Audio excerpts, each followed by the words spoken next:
Welcome to No Clue Podcast. I'm one of your hosts. I'm Tyler. Mike. First pod of 2025. Yeah. Yeah, Oh my God, it's been so long, man. yeah. Um, a lot has happened. We are one day removed from Super Bowl 59. Big trade has happened, but we'll start with the Super Bowl. We'll start with the Super Bowl. Philadelphia Eagles um, disrupted the Chiefs' plans of having a three-peat.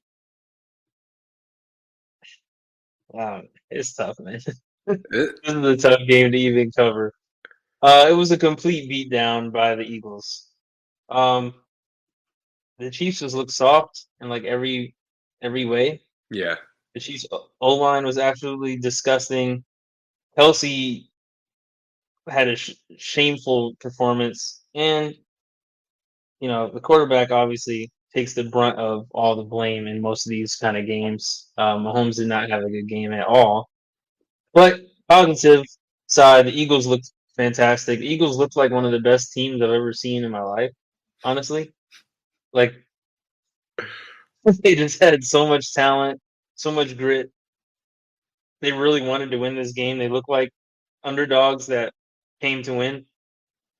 So, what were your thoughts? Dude, they showed so many stats throughout the broadcast that were Mhm. just like eye-opening to how dominant the Eagles are. Yeah, Bro, like like dominant in the game or throughout the season. both. I Yeah, mean, their offensive line is the heaviest in NFL history. that was crazy Bro, and tallest. Jalen Hurts looked as comfortable as I've ever seen him. Yeah, the offensive line averaged 6'6", 338. Jesus Christ, it's like gigantic. Yeah, that is gigantic. And you watch how they systematically dismantled everyone in the NFC, and you kept thinking like they can't overwhelm everyone like this. Hmm. And now they've overwhelmed the team that was like on the cusp of history. Yeah, I mean, I thought a crazy door thing open. leading up to the game was Pat Riley giving them the trademark. Yeah, for three feet. Yeah, and I'm thinking like, Yeah, yo, Eagles got to see that.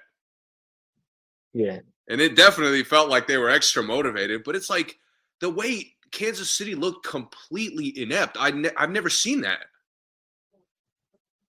yeah. Me either. Like, think about Me what the either. narrative would have been if they won. If the Chiefs won, Yeah, because think of the last 2 years. They went from playing awful all season, then dominated through the playoffs, and then dominating start to finish. hmm, And you're looking like, why would Kelsey retire? Andy Reid's not going anywhere. This team is getting better. Like, oh my God, are they ever going to lose? yeah, And now it's like, are they maybe a little softer than we thought? right, Which is just speaks credit to how insanely good the Eagles are. yeah. I mean, the Eagles just it was just like bully. They just bullied the Chiefs in every way. Bro, they had like 8, 9 guys starting on rookie contracts.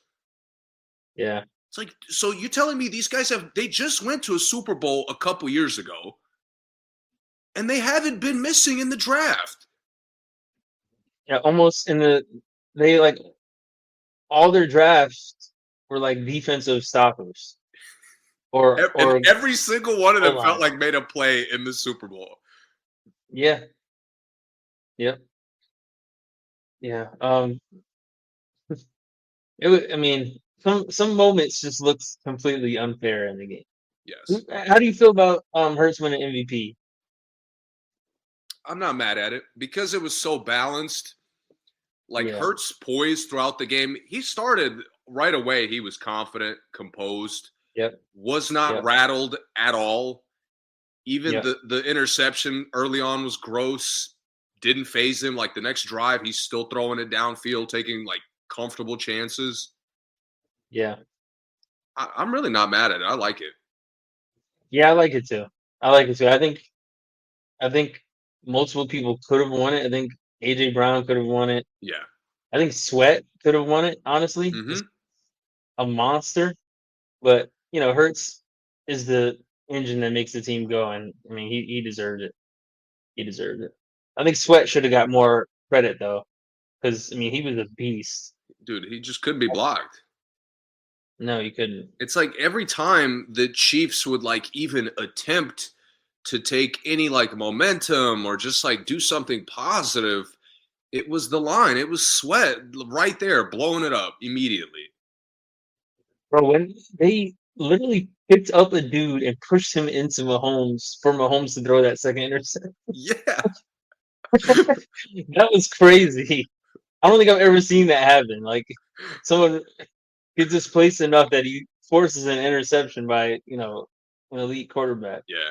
It's going to be interesting to see because the Eagles, like, again, all these rookies. I mean, this team is not going anywhere either. The Eagles should trademark 3-peat because they easily could. Like Exactly. they're And young to enough to me, go 3 like, years in a row. they're the blueprint now that teams are looking at. Like, do we need to draft bigger? Do we need to, like, look at the lines more? Yeah. Because they just dominated, dude. Mahomes, Kelsey just were completely overwhelmed. Kelsey, Mahomes played bad. I'm not taking any credit off of how bad he played, but What was worse, this game for Kelsey or Mark Andrews' performance in the Ravens loss? right, this game was worse for Kelsey. Andrews was really bad, but this game, Kelsey, like one time ran over Kareem Hunt when Kareem Hunt had the ball. Yeah. Like Kelsey, get out the way. Like multiple times. His blocking was terrible. I mean, no one can get open all the time, but the few times he was open, he didn't look like he really wanted the ball, He was which is frustrated very immediately. great terms. Yeah, he was. Yeah, he looked like he got taken out of the game, like mentally for the Yeah. night, Yeah. relatively early. Which was just so, like, I just didn't expect that. Like, I really was watching the game thinking, like, no matter how bad it gets, like, I expect composure from the Chiefs to at least, like, keep watching and worry about it. Yeah, And the Eagles were in complete control. Like, it was never a doubt. yeah, yep. Um, you got anything else on the Super Bowl? No, I like it for Mahomes. I'll say that because it was getting a little too easy for him. Yeah, yeah. So he needs a little I, fuel. yeah, and this season overall, I think he had a weird season. It was a down year for him in general. Yeah. I think I think he kind of needed some fuel for the summer. Um, see what happens. And the Chiefs, I mean, the Chiefs have a lot of work to do as far as their roster construction goes. I know that Mahomes and Kelsey alone can carry them a lot of times, but obviously these other teams are getting younger and getting bigger, Chiefs have to adjust if they want to still Yeah. compete. And now, all their rivals in the AFC were like, these guys are beatable. Okay. Yeah, Like, now it's our time. yeah. So they gotta hurry up and make a move before it's too late for teams start, eliminating them. Okay, Josh Allen for league MVP. Do you agree?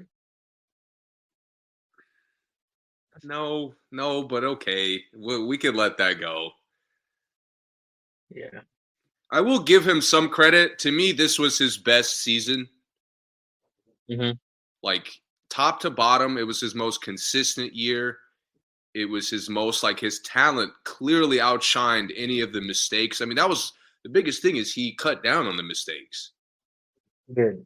He absolutely did. And he's kind of done this before where, like, you see the strides to, like, there's an avenue for me to believe in him. Hmm. I'm not there yet, but, like, I could see in a year or two he can potentially be in the Super Bowl. Right. Yeah, I agree. I get it. It's kind of like it was his turn, kind of to me. Yeah, Um, that's why I I know that's didn't not the like right. it, but I get it. Yeah, I mean, I know that's not the right way to look at it because I wouldn't vote that way, but I could see the voters feeling like finally Josh has like reached the point where he's MVP. Like you can actually argue him actually being MVP. Yeah, Like other years, he's been really, really good, but you really can argue the MVP. But now it's like, all right, he led a team. They lost their best player in free agency, and now whatever. They were just as good without him, without Diggs. But Saquon's season was like one of the most legendary seasons we'll ever see in yeah, football. yeah. So kind of tough. And then Lamar and the Ravens were fantastic too, but maybe not as consistent as Saquon. Okay. I don't have anything else football. You? No, it was a good season, man. Very competitive. I know the two teams in the Super Bowl kind of pulled away, but there was a lot of teams battling. There was a lot of good games this year. It was. Do you have any feelings about Rodgers saying he's not coming back to the Jets? None at all. Good for the Jets. Right. Yeah. Okay. Moving on to the uh more exciting sports league. Mind blowing. Yeah, the NBA. So, as most of you have heard by now, Luka Dončić is now a Laker, and he was traded for Anthony Davis and Max Christie. Luka becomes a Laker along with Maxi Kleber and Markieff Morris. And Jalen Hood Shafino snuck in there to the Jazz. That's a good little Poor trivia Jalen. question down the line. It was the third, Yeah. what third team was involved in the Luka Anthony Davis trade, and who went there? Jalen Hood Dude, I'm not gonna Shafino. lie. This was jaw dropping. I'll tell you now. Like, because this was Really? Saturday going into Sunday. I remember this was Saturday night. I think.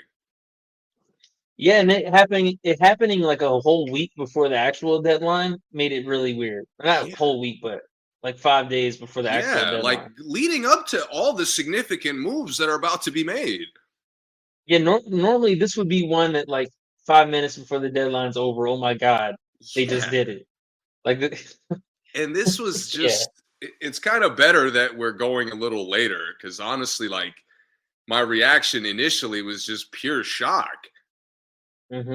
yeah, But now we've had some time to see both teams process and react to what they did, and we yeah. got to see a little insight into how it came to be. What are your initial thoughts?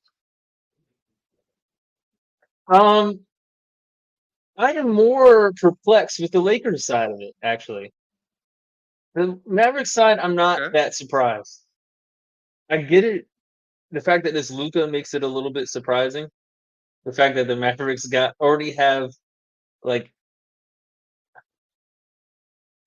obviously Lively and Gafford are nothing like Anthony Davis overall, but the fact that they have the threat, those threats, and still feel like they need Anthony Davis with those threats that kind of already do what they'll probably use Anthony Davis for.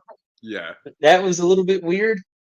But the Lakers side, to go away from Anthony Davis and to get Luca, while LeBron is having a very good season, it's not like Great. LeBron he's not decaying at all. None. No, Again, he's like playing on both ends. He looks younger than he did last year. yeah, he does. He looks a lot better than last year. Actually, even the year before that, this is like his best year in the last 3 years. Yeah. So to do that and say, "Hey, let's just try something," that was weird for me. That was weird. And then not to get Lively or Gafford in the deal. Just say, hey, no, we don't need one of your bigs. You can just have one of ours, and we're just gonna go with Jackson Hayes or Mark Williams, and that got rescinded. But we're just gonna go with Jackson Hayes.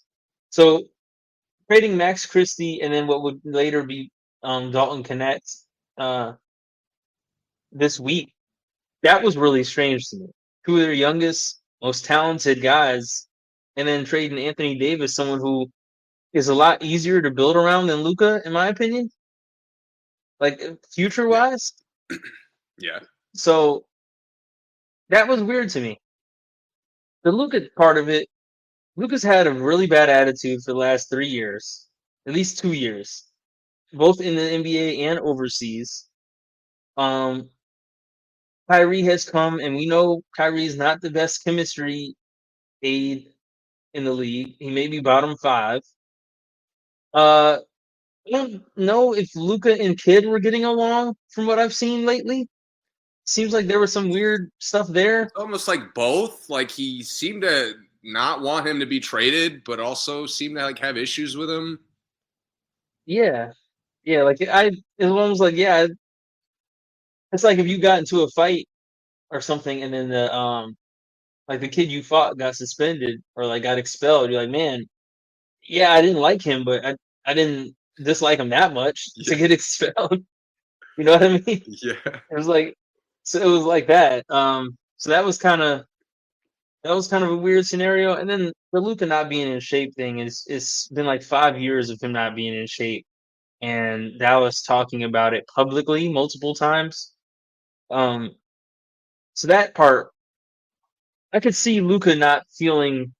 I can see a team not feeling like Luka is the right investment for them, even if they already have.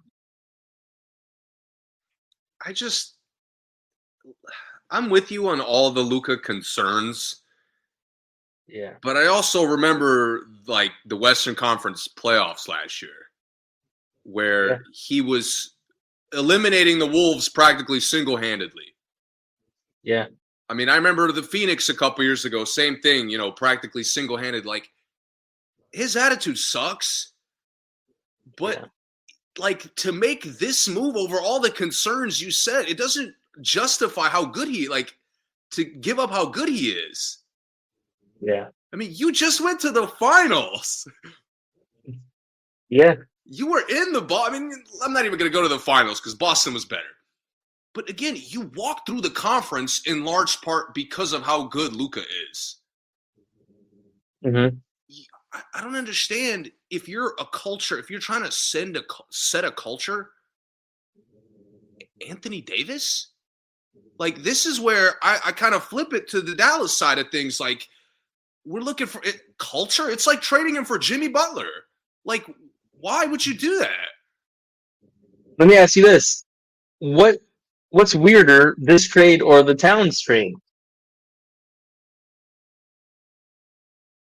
Those teams were only the teams were only 2 games away. Towns had 60-point games last year. Towns was fantastic. He built their culture last year. They make it to the Western Conference Finals. Like I said, 2 games away from being in the And blame finals. him. Like, you're the problem. Yeah, and they trade their second, maybe first best player for And they get a Randall. guy who's inferior, like as far as leadership goes. I like Randall, but there really is literally nothing Randall does better than Towns on the court. It Not to just his me. attitude is so much worse. Like, forget the skills. Yeah, so this trade is akin to that to me, in a lot of ways. But I think Anthony Davis is, again, the easier fit. And because Anthony Davis didn't take his trade kicker in this is the one thing I think Dallas didn't really take advantage of it, but I think people who didn't dig deep into the contract part of this, AD didn't take his trade kicker. That means they still had like 28 million left that they could have done something else at the deadline. I mean, the Levine trade was already kind of in motion. This is Jimmy, I where guess, this is where a didn't want lot to of sign the people have extension. called Dallas cheap. Yeah, yeah, but if you look at it on paper and you say, let's say they did take advantage of that extra 28 and they went and got like Ingram, and you said Luka turned into Ingram and Anthony Davis, then would it have been a bad trade? Not really. No. But they have Ingram money, they just didn't use it. So maybe in the offseason they go get somebody, somebody This is bigger. this is But where like a lot of people have presented it as like a finesse from one side or the other. And the more I yeah, think about it like that, like it doesn't make any sense from either side to think of it like this. right, I agree. Because to your point, more would have been involved. Yeah, And it's just again, for the Lakers, I get it completely. As a certified Lakers organization hater, this makes the utmost sense to me. Yeah. You Long term, completely ignore the character questions. You get the most talented guy you could possibly get, and you let him run the show. And on the flip side, they say, well, okay, LeBron, and let's make a scenario where LeBron goes to the office and says, hey, I only got 2 years left here. Once Bronny's contract is up, I'm out of here. Bronny's probably out of here. I got maybe 2 years max. I'm not feeling good. I want to go home. The Lakers say, okay, well, how do we replace LeBron quickly? Luka Dončić. He's white LeBron already without dunking. He has as good a case as anybody to be the best player in the NBA. Yeah, so this makes even if there's not, but even if the Lakers are just thinking, hey, LeBron's almost done. He doesn't even really like us anymore. He wants to go to a different team, probably to retire, whatever their thought process is. Lakers thinking long game. How do we replace LeBron when LeBron leaves? We get Luka Dončić and worry about the rest later. So that part of it, the long game part of it, makes perfect sense. The right now part of it, none. I don't think that this move did anything for LeBron. The Lakers were beyond LeBron. The Lakers were playing phenomenal as a unit. Bro, they were, yeah. Hachimura is playing his best. Austin Reeves is like borderline a fucking all-star. I mean, AD was cooking when he was playing. Like, everything was working. Their rotation looked good. Vanderbilt got healthy. Christie looks good. Bronny was getting clocked. I mean, it was literally all falling into place. Connect was looking like the steal of the draft. Connect was lighting it up. And it's like all of a sudden you wake up Sunday morning and Luka Dončić for AD. Like, why the fuck would you do this? Yeah. That's where it's like, from Dallas, I see it. I see the immediate reason. I don't see the future reason. For the Lakers, I see the future reason. I don't see the immediate reason. Exactly. And right it's now, breaking my brain. But go ahead. Yeah. Right now, it doesn't help the Lakers at all. In Dallas, like I said, if they had taken advantage of that deadline of the extra trade money they had, it could have made perfect sense this year. Like right now, had Dallas went and got Ingram or Levine right after the trade, they'd go right to the finals. Right. To me, like they'd have a team good enough to go right to the finals. Mm-hmm. But instead they traded Quentin Grimes for one of the Martins. And it's AD getting hurt first game, non-contact. I mean, it's kind of his on brand for him. Yeah. And he was cooking like he often does when he plays, physical. Yeah. Again, if he's healthy for the playoffs, I'm likely picking Dallas. Yeah.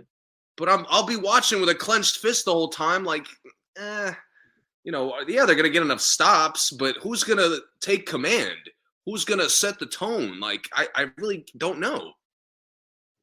Yeah, and I really don't want to see the Kyrie taking dirty shots. I don't want to see the Iverson Kyrie thing again. Like, I'm over that. They have I'm hoping they have too much depth to do that. Dinwiddie? Is that what we're doing? I mean, he's had some good games. He has kind of peaked in Dallas a little bit. He has. Yeah. He's had good games here and there. All right. Moving on. Let's go to the Jimmy Butler trade. Jimmy Butler, after initially was a saga. He wasn't going to sign the extension. Initially, he said that.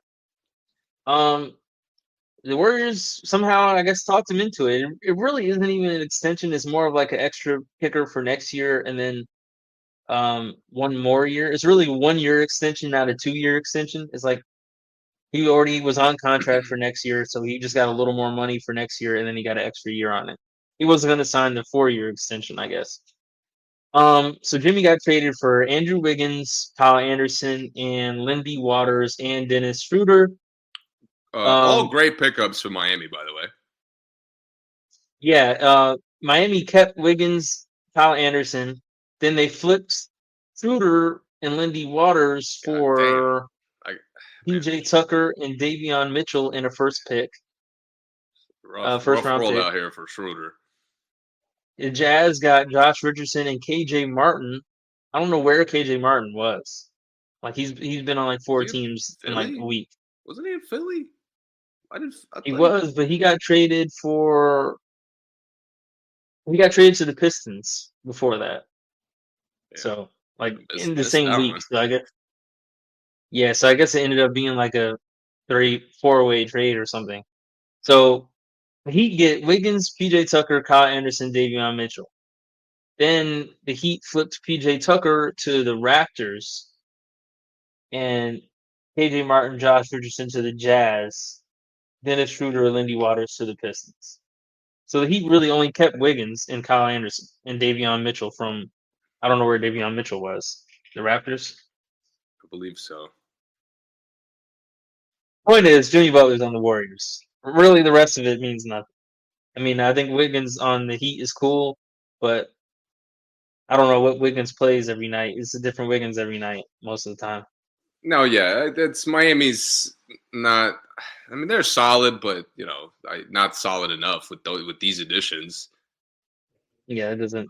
There's Kyle too Anderson many doesn't there's keep too the many Heat fair. exciting teams in the East for me to even like worry about Miami. Like they might go far, but it doesn't even really matter. We're not going to win a championship with that team. Yeah. Them But is like at an all-time low since but him and Asia Jimmy Wilson announced on the their relationship. Warriors is exciting. It is. You How want me to go exciting. first on this one? Yeah, go ahead. This is as a clash of cultures as I've ever seen. Yeah. And I'm hoping because I like to like seeing Harden this season. Guys aren't necessarily washed up. Just because they're getting later into their playing years. Hmm. A lot of times there's a lot of factors that go into it. Yeah. But this is the most selfless brand of basketball in the NBA. And they Hmm. acquired the most selfish player of the last decade. Is he a selfish? Is he selfish on the court though? Absolutely. You think so? He coasts. Yeah, he does He's a sometimes. coaster. I'll never forgive him. I think he's the originator of the All-Star game disrespect. No, he is. He absolutely is. I was just telling someone else that the other day. Yeah, I've told people that a number of times over the last few months, but he has systematically disrespected the game more and more since then every year. Yeah, he is. And I've listened, if you're a regular listener, I mean, at his peak, he's like Michael Jordan-esque. I mean, in the mid-range, you just can't do anything with him. Jimmy Butler probably has the least flaws in his game, maybe in the league. And Top you saw 5 it for right sure. away in that first game. I don't know if you saw the little bit of that first game. Yeah. If he plays like that, oh my God, they're dangerous. I tell you right now. They're super. If he's a mid-range assassin, if he's slashing constantly, screening constantly, and playing off of like their movement, oh man, it's over. Yeah, it is. I agree. But again, it's a good basketball move because I believe in Steph's leadership. Like this is the one guy you could pair with Jimmy, and I think Jimmy could take a step back. Yeah. And not just on the court, like personality-wise. Yeah. But to me, like the Warriors did nothing besides this. Mm-hmm. Have you watched their lineups in the last month? Yeah. Oh my God, they're small. Yeah. And I love it for like a lot of the wings. Adding Jimmy, like now you match up with Ant, you match up with KD, you match up with a number LeBron, Kawhi potentially. Yeah. But oh my God, you don't have a center. No. And your defense is like Jimmy's a solid defender. He's not in his prime. You really can't strap with the NBA the way it is now. If you don't have help side, you can't strap. Yeah, and And if they don't have a center that can do more than just like dunk, like it's just not like Trace Jackson Davis and Or he's just a Looney. dunker. Yeah, they're just not going to get it done. When you're playing against Jaren Jackson, who can do everything, Jokic, who can do Playing everything, great, by the way, Sengun, who can do everything. at his peak, like getting better and better. Like all these guys are young. Yeah, and Sabonis, who can do everything. You got Sabonis, five, I mean, Denver's only climbing in the standings the last 2 months, so Jokic is not going anywhere. and Wemby. Didn't And even oh my say God, the Wemby. Spurs. I mean, we'll get to that. Yeah, you got six bona fide like centers that basically have no flaws in their games. Like all five of them, or all six of them can do everything And on the court. Dallas, we talked about Dallas. Look at their front court potentially. Good God. Yeah, and AD. Yeah, I didn't even mention AD. I So just like getting Jimmy doesn't make sense to how you match up with everybody else. yeah, getting Jimmy and some of the other bigs that got moved, we'll talk about later. That they just like didn't make the move on. It's kind of tough. Like they could have at least got Tice. And At I don't least, understand why they would believe in him when he like specifically shunned them. yeah. Like he At pointed, first, it came out to the public that he didn't want to sign an extension with specifically the Warriors. that's the only team that I heard that about. Yes. Yeah, like he'll sign with the Suns. Why? Why would you? What's better about the Suns than the It Warriors? makes no sense. And Yeah, it's like we could look at it a number of ways. Like, oh, maybe the media is like getting shit wrong, sure. but But they didn't again, say how much the extension would be. It like could have been a low. Jimmy has played his way and no one else's way for so long. Yeah. It's hard for me to believe that he's gonna flip the switch and just be a utility guy and take over when they really need him. But I Okay. hope I could be wrong. Harden looks awesome this year, and I completely was out on him. I'll I'll counter. I think um Jimmy has been anti-system for a long time. I think the Heat. I've noticed Jimmy shutting down when like the Heat would play with like too much structure. Like Jimmy doesn't. This is what Steve Kerr does well, probably better than any other coach. Steve Kerr puts guys out there and just says, "Just go play your game, and we'll figure out how to play your game." With a lot of players like Jimmy, with Wiggins, with KD, with even D'Angelo Russell, like he let them just go out. Hey, you do what you do, and then we'll figure out how it works after that. I think the Heat, Spoelstra is very kind of tight about how his guys play.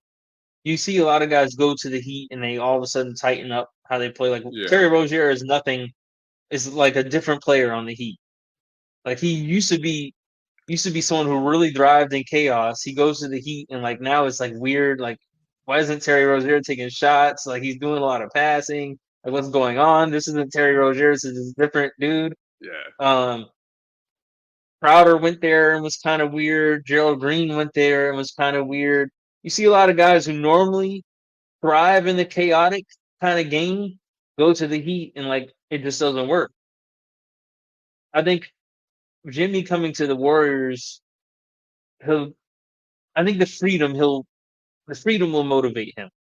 I think he'll go. He'll maybe take one bad shot, look over at the bench, and first is like, "Hey, I mean that's your shot. You just gotta knock that down," and then he'll be motivated like for the rest of the game. I know that's something minor. It sounds kind of um, juvenile, but I think he really is that kind of player where as long as the coach can recognize that he's playing his game, I think Jimmy is fine. Yeah. I think that was one thing that worked for him in Philly for that short amount of time, and he did like it. But once with Miami, he probably, I mean, I'm sure he liked the structure at first, but I've seen Spoelstra get a little bit tight with how he runs the team. If Jimmy does something a little bit off kilter or off the game plan, you look over and they're fighting. Like Spoelstra and Jimmy are, cussing each other out Yeah. all of a sudden.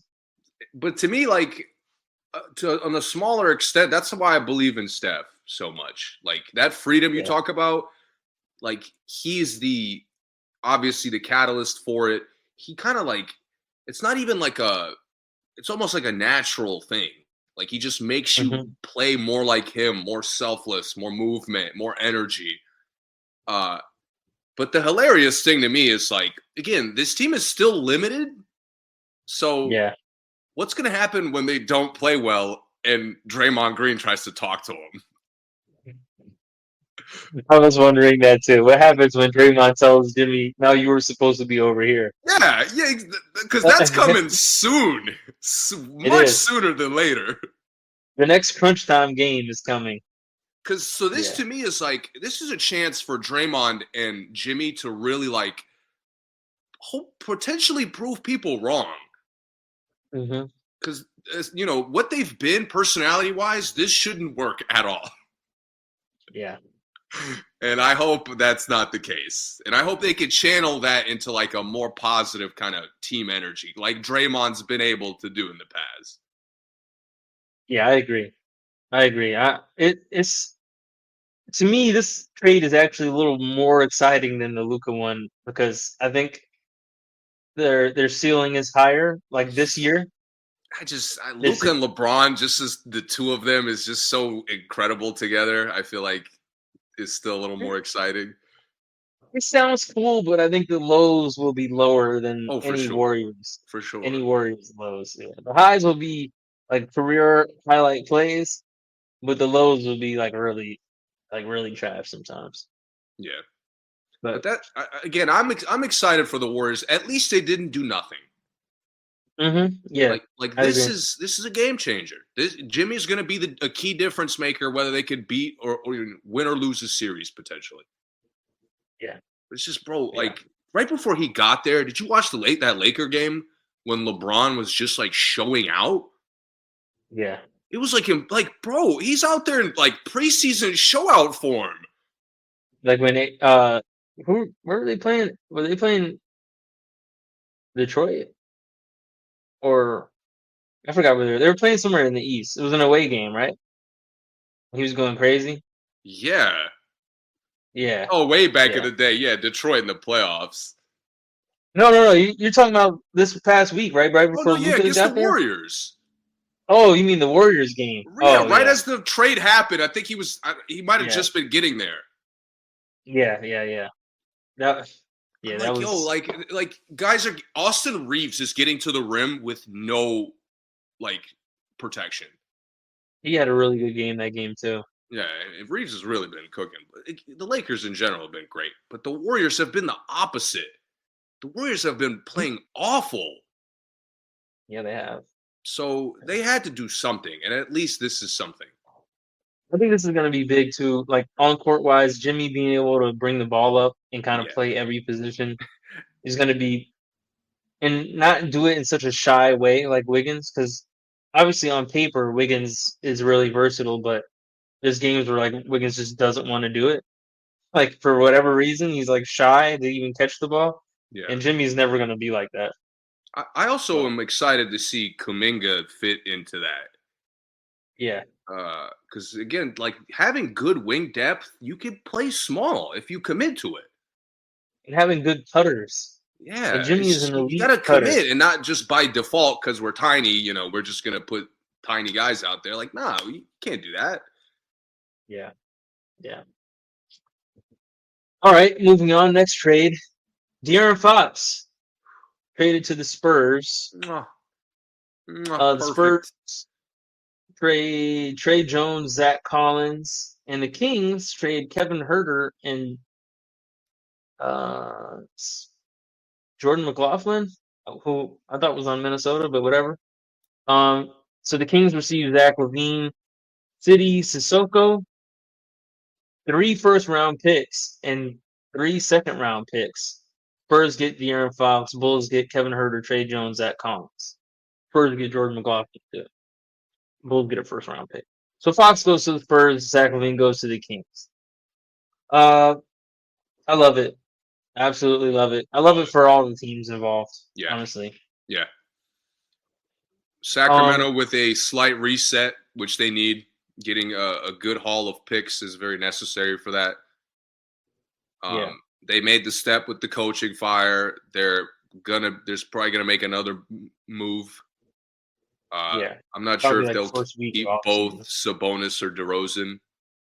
I mean, Sabonis they seem to believe in, but I don't know if DeRozan fits into that. Yeah. I think they'll move DeRozan for another point guard pretty Yeah, quickly. Probably like first week of the off season. Like DeRozan got traded there like first week of the off season last year. but It'll probably be the same. De'Aaron Fox teaming up with Wembanyama is a match made in heaven, basketball heaven. Yeah, it is. Yeah. The speed, the pick and roll threats, I mean, imagine having the fastest center and the fastest point guard on the same team. You have a lefty throwing lobs to a righty, which is any NBA point guard brings this up when they set the pick and roll to be able to use the pick and roll going to your strong side, also being able to toss it over your shoulder to someone to their strong Yes. side is perfect.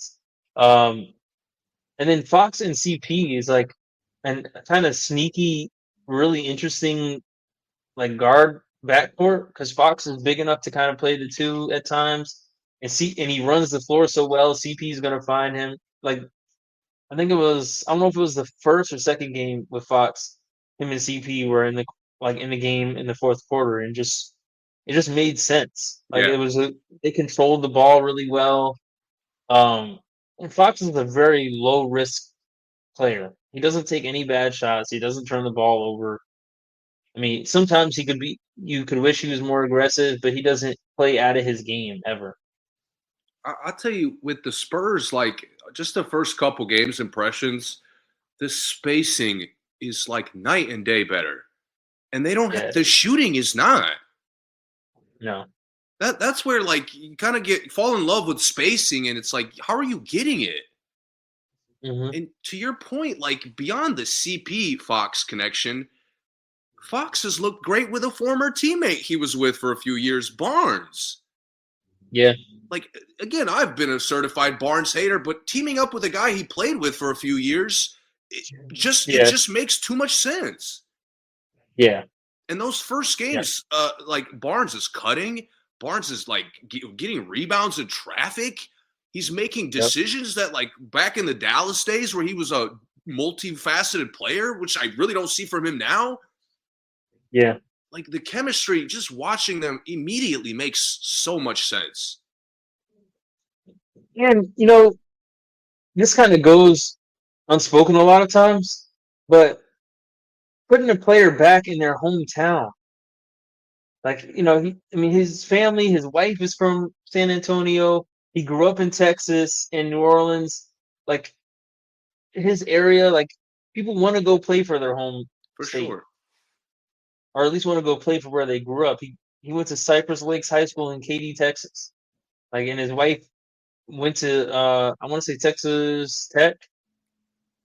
Yeah, I think Texas Tech. Like this is, I guess, it just makes sense because now they're gonna sign long term. Their family still lives in San Antonio.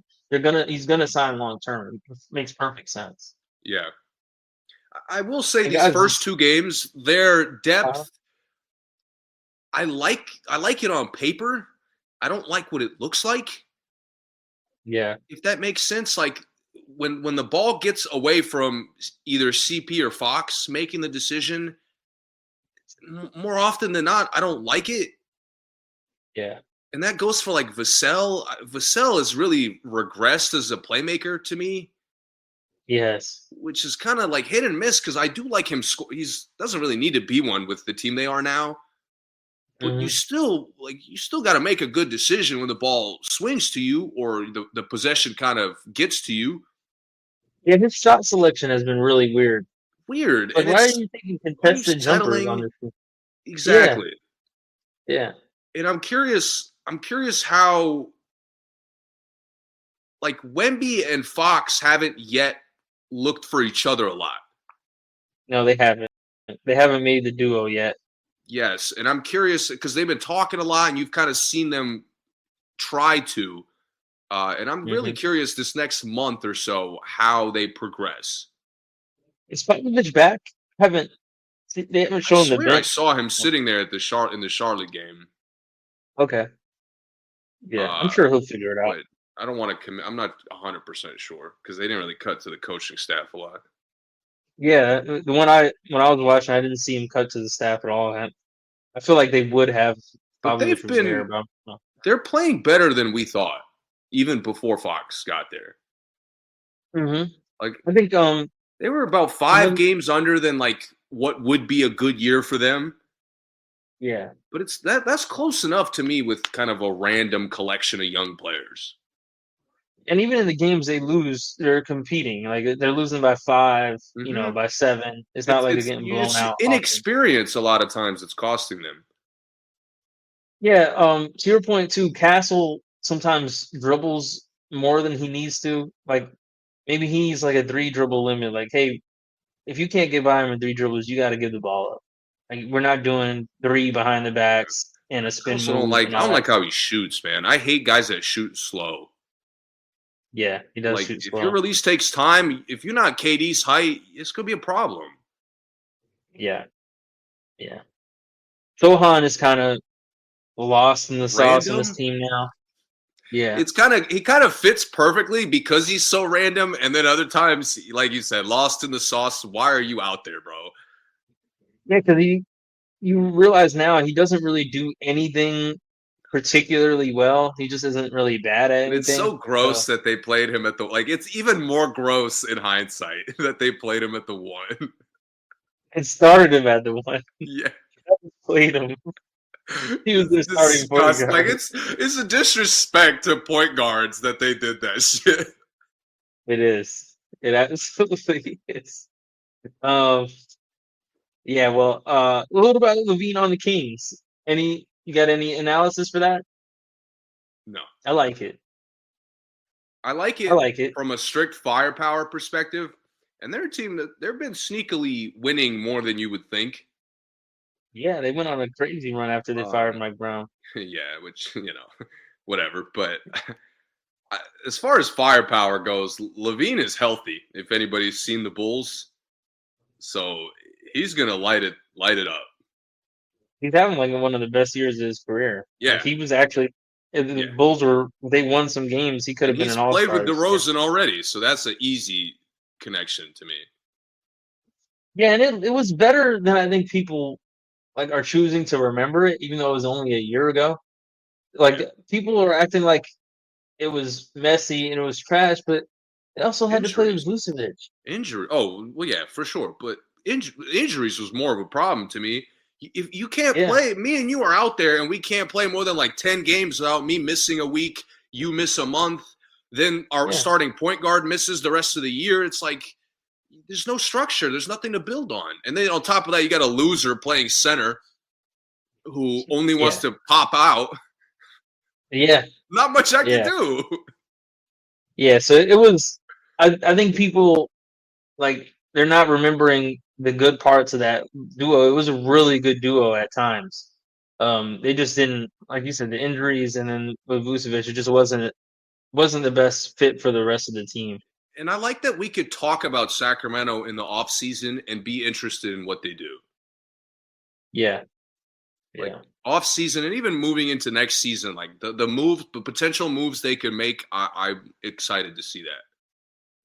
I'm not even sure what their contract situation is. Like, I don't know if anyone's expiring or not, like this year, but Hmm. I would like to see this team next year. Like, if they just get a serviceable point guard in the offseason, I would like to see this team exactly how it is. Like, I wonder how their year will end because it'll kind of depend on the draft pick, you know.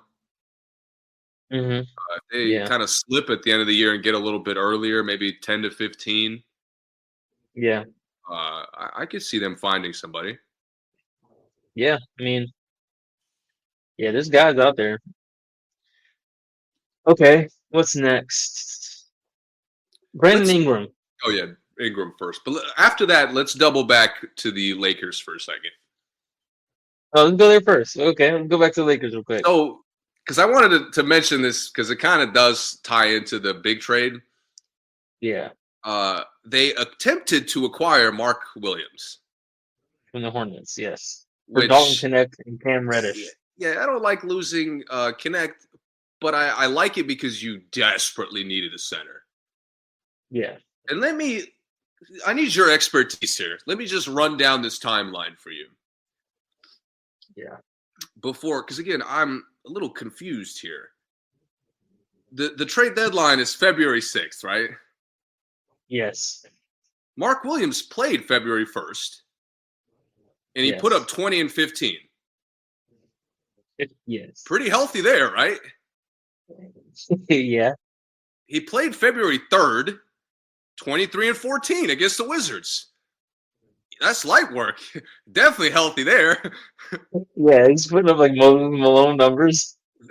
The day before, he played 25 minutes. Didn't have a great game, 6 and 5. Yeah. And the next day, he can't pass a physical? Was his physical on the 6th, though? 7th, 8th? Now, again, maybe I'm missing something. Maybe Charlotte is insanely dumb as an organization. Yeah, that's possible. I'll be honest. This kind of looks like they tried to trade his ass while he was hurt. Not only that, so when they say people don't pass a physical and they rescind these, it doesn't necessarily mean he's injured right now. It could mean he has a stress fracture that he's playing on, and the Hornets never told him. Or it could mean he'll need. No, well, I'm just saying. Or it could be he needs shoulder surgery at the end of the season, and the Hornets never told the Lakers, even though he can play on it now. So when that happens, it doesn't necessarily mean that he can't play right now. It means that there's something in the physical that the Hornets knew that they didn't tell the Lakers. So to my point, the Hornets are trifling as fuck for this. I mean, yeah, or they didn't perform their own physical on him. I don't know how they wouldn't have known. Which to me, it could be asthma. It could be something that simple. That's crazy to me. It just everything points to the fact that they didn't disclose it. Remember one time? Maybe I shouldn't even bring it up because I don't really remember. But one time, a player had a heart murmur, and they were trading him, and he had a heart issue. Like it wasn't. Was it? He could still play. LeVert, wasn't it LeVert? Am I tripping? Maybe it was LeVert. They found it right after, like as soon as he got there in the physical, like getting to the team, they found like some crazy new shit. Yeah, and the other team offered to take him back because they didn't know that. Oh, But they just decided to keep him. Like they said, well, hey, we didn't know that was a problem. Like we'll take him back because obviously, like why would I trade someone who has a chronic heart who could drop dead in the middle of the game? See, this is where I needed your expertise because I didn't know the physical could be like most even like small future thing. Yeah, like Jared Sullinger. Remember Jared Sullinger from Ohio State? Yeah. He obviously played 3 years of elite basketball. I remember at the draft. Lit up the TBT this summer, bro. Did you see him? Yeah, he was cooking. Phenomenal shape too. When he went to the draft, his physical said he had a back issue that wouldn't work forever. Mm-hmm. So he didn't get drafted. I mean, he did get drafted, but like he slipped from that. I remember. He should have been top 5 based off his college play. Mm-hmm. But yeah, they were like, well, it's not going to work out. His back issue is too bad. So like, obviously his back wasn't bad enough to not be like 2-time National Player of the Year. 100%. But Michael Porter Jr. too. It was just a weird spot because they asked JJ at one point, and he's like, I can't, like, how you feel about Mark Williams potentially being in the lineup? And he was like, the trade hadn't cleared. I can't talk about it. And I was like, I've never seen a coach get put in a spot like that. Yeah. I mean, this was like a few days after the deadline. So to your point, the physical could have happened like Friday or even Saturday. Yeah, and it could have been like I said, it could have been asthma. It could really be that small. If you guys whatever it is, it didn't bother him to cook Denver and Washington less than a week earlier. He might cook. Like he could play his next game and cook. You never Right. know. But it's just the fact that the team that had him was either letting him play through the injury or they just didn't care or whatever. And the new team, it wasn't in the report because Yeah. actually before they said he failed the physical, what I read was that the Lakers rescinded it because the Hornets didn't disclose something about him. Exactly. Yeah, so See, that's what a yeah, lot of shit in this story points to the Hornets being shady. or not doing their thorough Yeah, it's physical. like Like, at best you're stupid because you didn't, like you said, didn't do your due diligence on a key player, whether you were yeah, keeping him or not. He fits like 10 other teams that would have loved to have him. yeah. Well, like for instance, you've had a physical and them not necessarily taking blood, right? Yeah.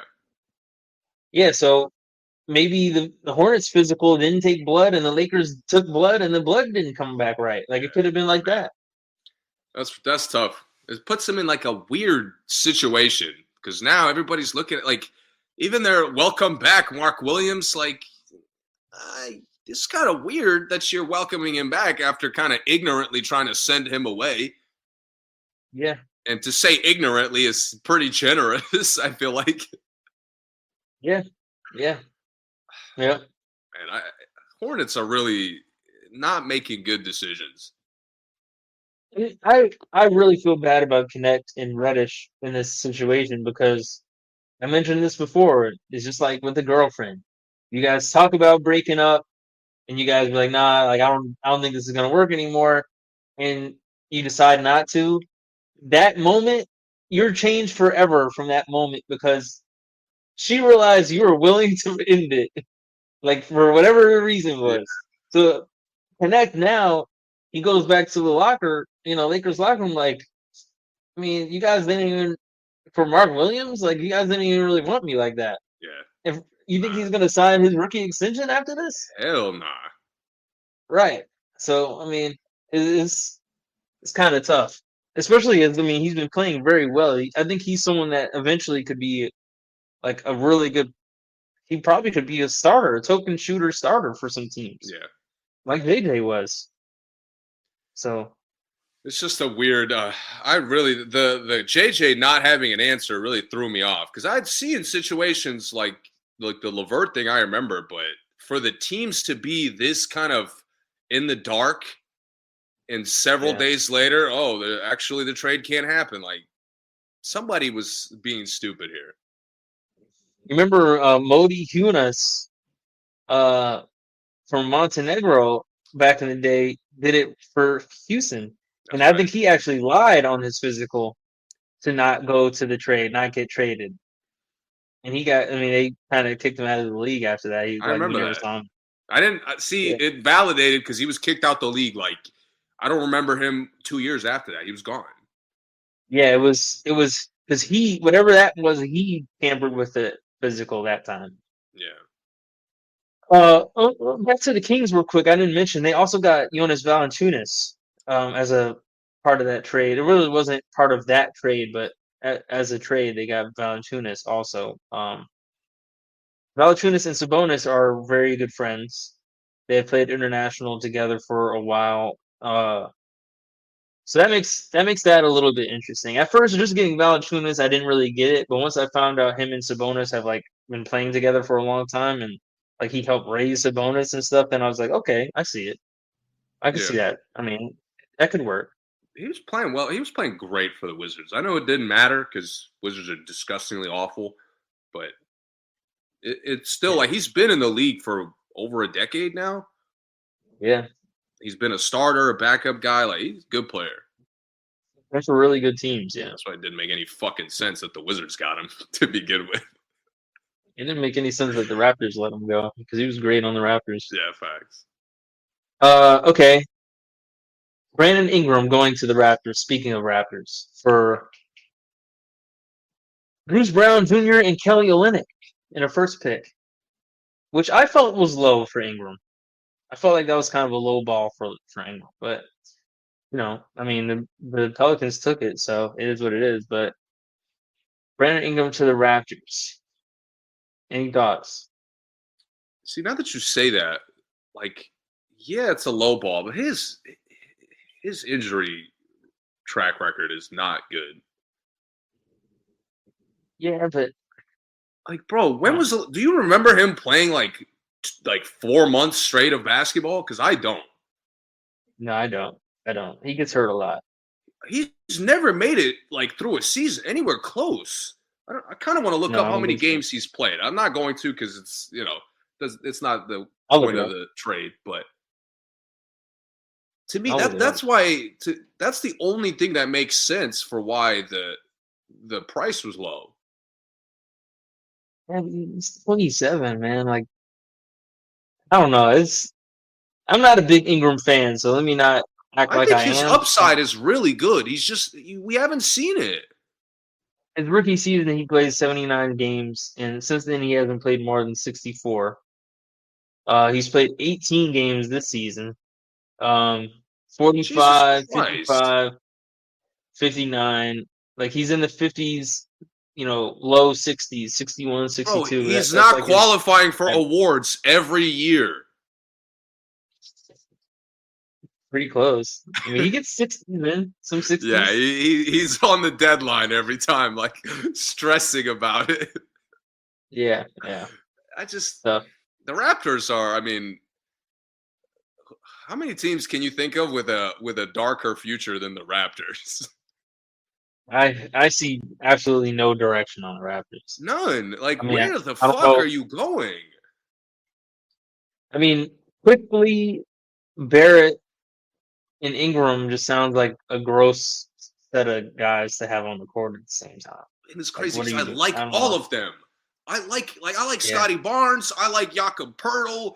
I like all their guys, and I hate the putting of it together. Like I hate this roster. yeah, it's bad. They got fucking they got the dude from Utah that was in Kansas. I keep forgetting his name. Uh Abaji, right? That's his name, I think. Yeah, yeah. The Oshai, shooter, he Oshai, sucks, bro. He sucks, and they keep playing him big minutes.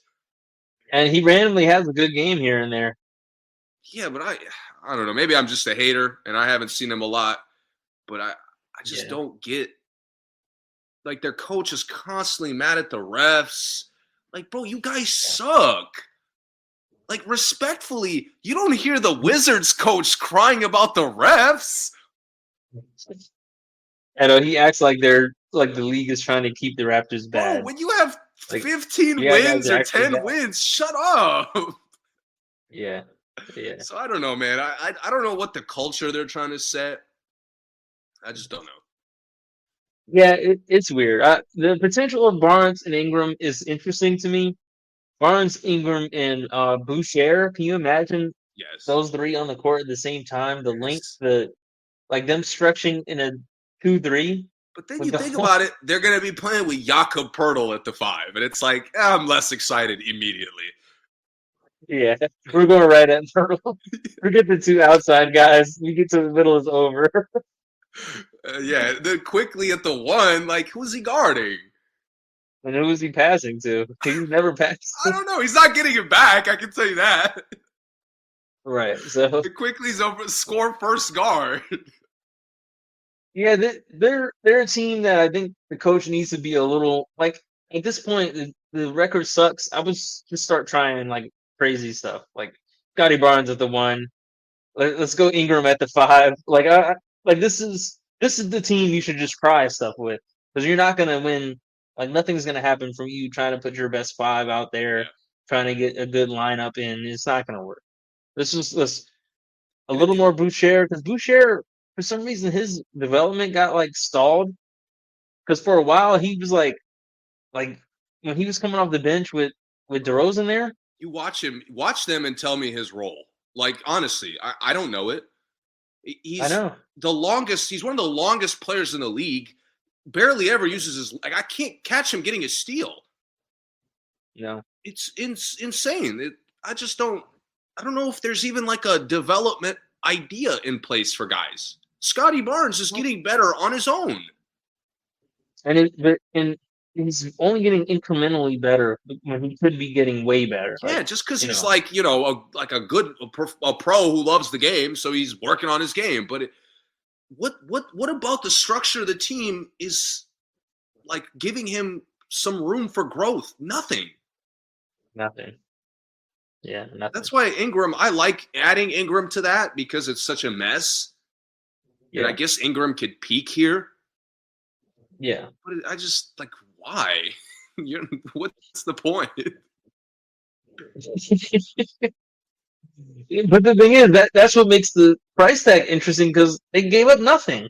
I mean, no disrespect to Bruce Brown and Kelly Olynyk, but they weren't doing anything for the Raptors, Fuck no. and they're already young enough. They don't need any more picks. They start like their whole starting five is all 3-year guys, all on their rookie contracts, so they don't need the pick. Give it up. Bro. That's why I'm. It's crazy to me that the Pelicans, like, I guess, picked Zion. Yeah. Like, that to me Oh, is between Zion and Ingram.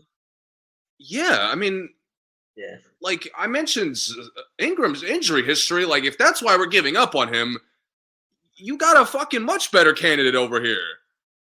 Dallas claims they gave up on Luka for him being out of shape, and the Pelicans are rolling with Zion. Like, somebody explain to me what's going on. And Zion is only a little bit out of shape. Like they This said, is Luka's like, 285 right now. That he oh, weighs bro. more than Zion. I mean, Zion looked pretty good. I mean, he always looks great when he first gets back. Yeah, but right now, the rumor was that Luka weighs more than Zion, and he's 2 inches short, or like maybe 1 inch shorter. Like, what are we doing? Plays point guard. It's Like, the Pelicans to me, they're frustrating me so much more than like the Wizards and Raptors. Because the Raptors, the options are limited. yeah, The Pelicans, like, what the fuck is this? I don't know why they're keeping any of the guys. Like, I don't know why they're keeping CJ. I don't know why they're keeping Zion. They getting they traded Valanciunas last year, right? Yeah. Like into last year. Like I liked that. I mean, I liked it for them because they just needed to move on. The Murray trade I liked because Murray was going to add structure to the team, but he's done. The team is done. Oh, bro, Like, their injury track record it's got to be a curse. CJ had a whole collapsed lung. Like he's the only player I know that's ever had that in the season. Man, that's Yeah. crazy. But back to the price tag again. Like you're telling me, like Bruce Brown and Kelly Olynyk. It's cheap. Name Make me no one other mistake. player. Yeah, name me one other player you'd say you'd give up for Bruce Brown and Kelly Olynyk, a starter. Bro, a Like, borderline all-star. Absolutely not. yeah, yeah. So I mean, like, I'm not this is sure, one bro. I'm. I'm not sure. Like, if I'm Phoenix, I wouldn't trade like a Royce O'Neal for these guys. He fits me better. Yeah, Like, this exactly. package sucks. I'm thinking about it. That's why you said it. I didn't think about it until you said it that way. Like, this is a low price tag. And I'm like, damn, based on the package, Brandon Ingram is some shit. Yeah, like, are the Pelicans even gonna keep them? Like, why? No, bro. This two organizations that don't really know what they're doing. Yeah, and I'll get more into the teams that I don't understand why didn't take this later when we talk about like teams that didn't do anything. But like, Mm-hmm. there's some teams that like like this is right there. It made But like so much sense. yeah, like okay, Bruce Brown, Kelly Olynyk, take that. Depth, Yeah, hello. Veteran presence, hello. Here, come in, guys. Easy. yeah, yeah, Instead, yeah. they go to the So fucking bum ass Pelicans who can't struggle to get more wins than the Wizards. yeah, I'm just shocked. Like if I'm the Raptors, I'm calling around saying, "Yo, we got a package: Kelly Olynyk, Bruce Brown, number one in a first pick. Who wants it?" And the Pelicans, we'll give you Brandon Ingram. Deal, What? deal, deal. Hang up with everyone else now. Yeah, like that's crazy. I'm thinking of like the Uh, Moneyball scene when he's checking the prices. yeah, exactly, Uh, exactly. Okay, Next one, Cavs landed DeAndre Hunter from the Hawks in exchange for Karis LeVert, George Niang, 2 first-round picks, and 3 second-round picks. Which seems high, actually, for me. Talk about a low ball. Sometimes I'm a certified hater of a player, and I'll take a step back because it's like I don't want to be a hater all the time. Like, it's a shitty way to look at players. And then shit like this happens, and it's like, I guess Hunter was playing great basketball because that's not what I'm seeing. But he's having his best year. The Cavs, who were playing, arguably peak basketball in the NBA this year. Yeah. To risk a good chunk of their depth. Yeah. 2 very important parts of their depth. For a player that, like, the potential to give them more is there. But it's like, what about what you've seen from him tells you that? It is absolutely a gamble, absolutely a risk. Especially when Niang and LeVert help you. And you know exactly how they help you. And they fit. Hunter's the guy your chemistry was so flawless with those guys. Yeah, and you get Hunter and you're not really sure how he helps you. But he can do something. But what it is it's kind of a wild card. That's what this is like. More, I do want to be more positive because, like, there are variables that I believe in. I think I told you, like, I believe in Kenny Atkinson figuring it out. Yes. More than, probably 80% of the other coaches. Yes. But at the same time, like, I'm a little worried for, like, who is going to have to take a step back. Is Strus taking a step back? Is Hunter having to take a step back from what he was in Atlanta? And is he going to be okay with that? Mm-hmm. Like, maybe the Cavs want more from him as far as, like, plugging him in as a starter and a two-way guy. Yeah. So that's why, like, Atlanta and obviously you could blame a lot of Hunter's flaws on how Atlanta plays. Yeah. Their lack of structure makes this such a gamble. Mm-hmm. Because, again, on paper, it looks great. Yeah. But the shots he takes are nothing like the shots Cleveland is going to get for him. Right. Like, he has to create for himself in Atlanta, which I don't know why. That's idiotic in itself. Mm-hmm. But now he has to find a level of rhythm with never getting that. Yeah, and he's not really a floor spacer. So, like, that's kind of what the Cavs need, I guess. But that's the thing. It's like Atlanta, everybody just shoots, whether they can or not. I don't know if he shoots better than Okoro. Like, I don't know if he's that much better of a shooter. I've seen him hit more threes, but I'd say just from the hits, he's better. But do I believe in him over Okoro? Not really. Yeah. Again, on paper, I would because he's bigger. He's much more like a physical specimen. Yeah. But it really hasn't translated. His progression as a player is like a Norman Powell. Like he's improving like a Norman Powell, and that's not what Cleveland needs at all.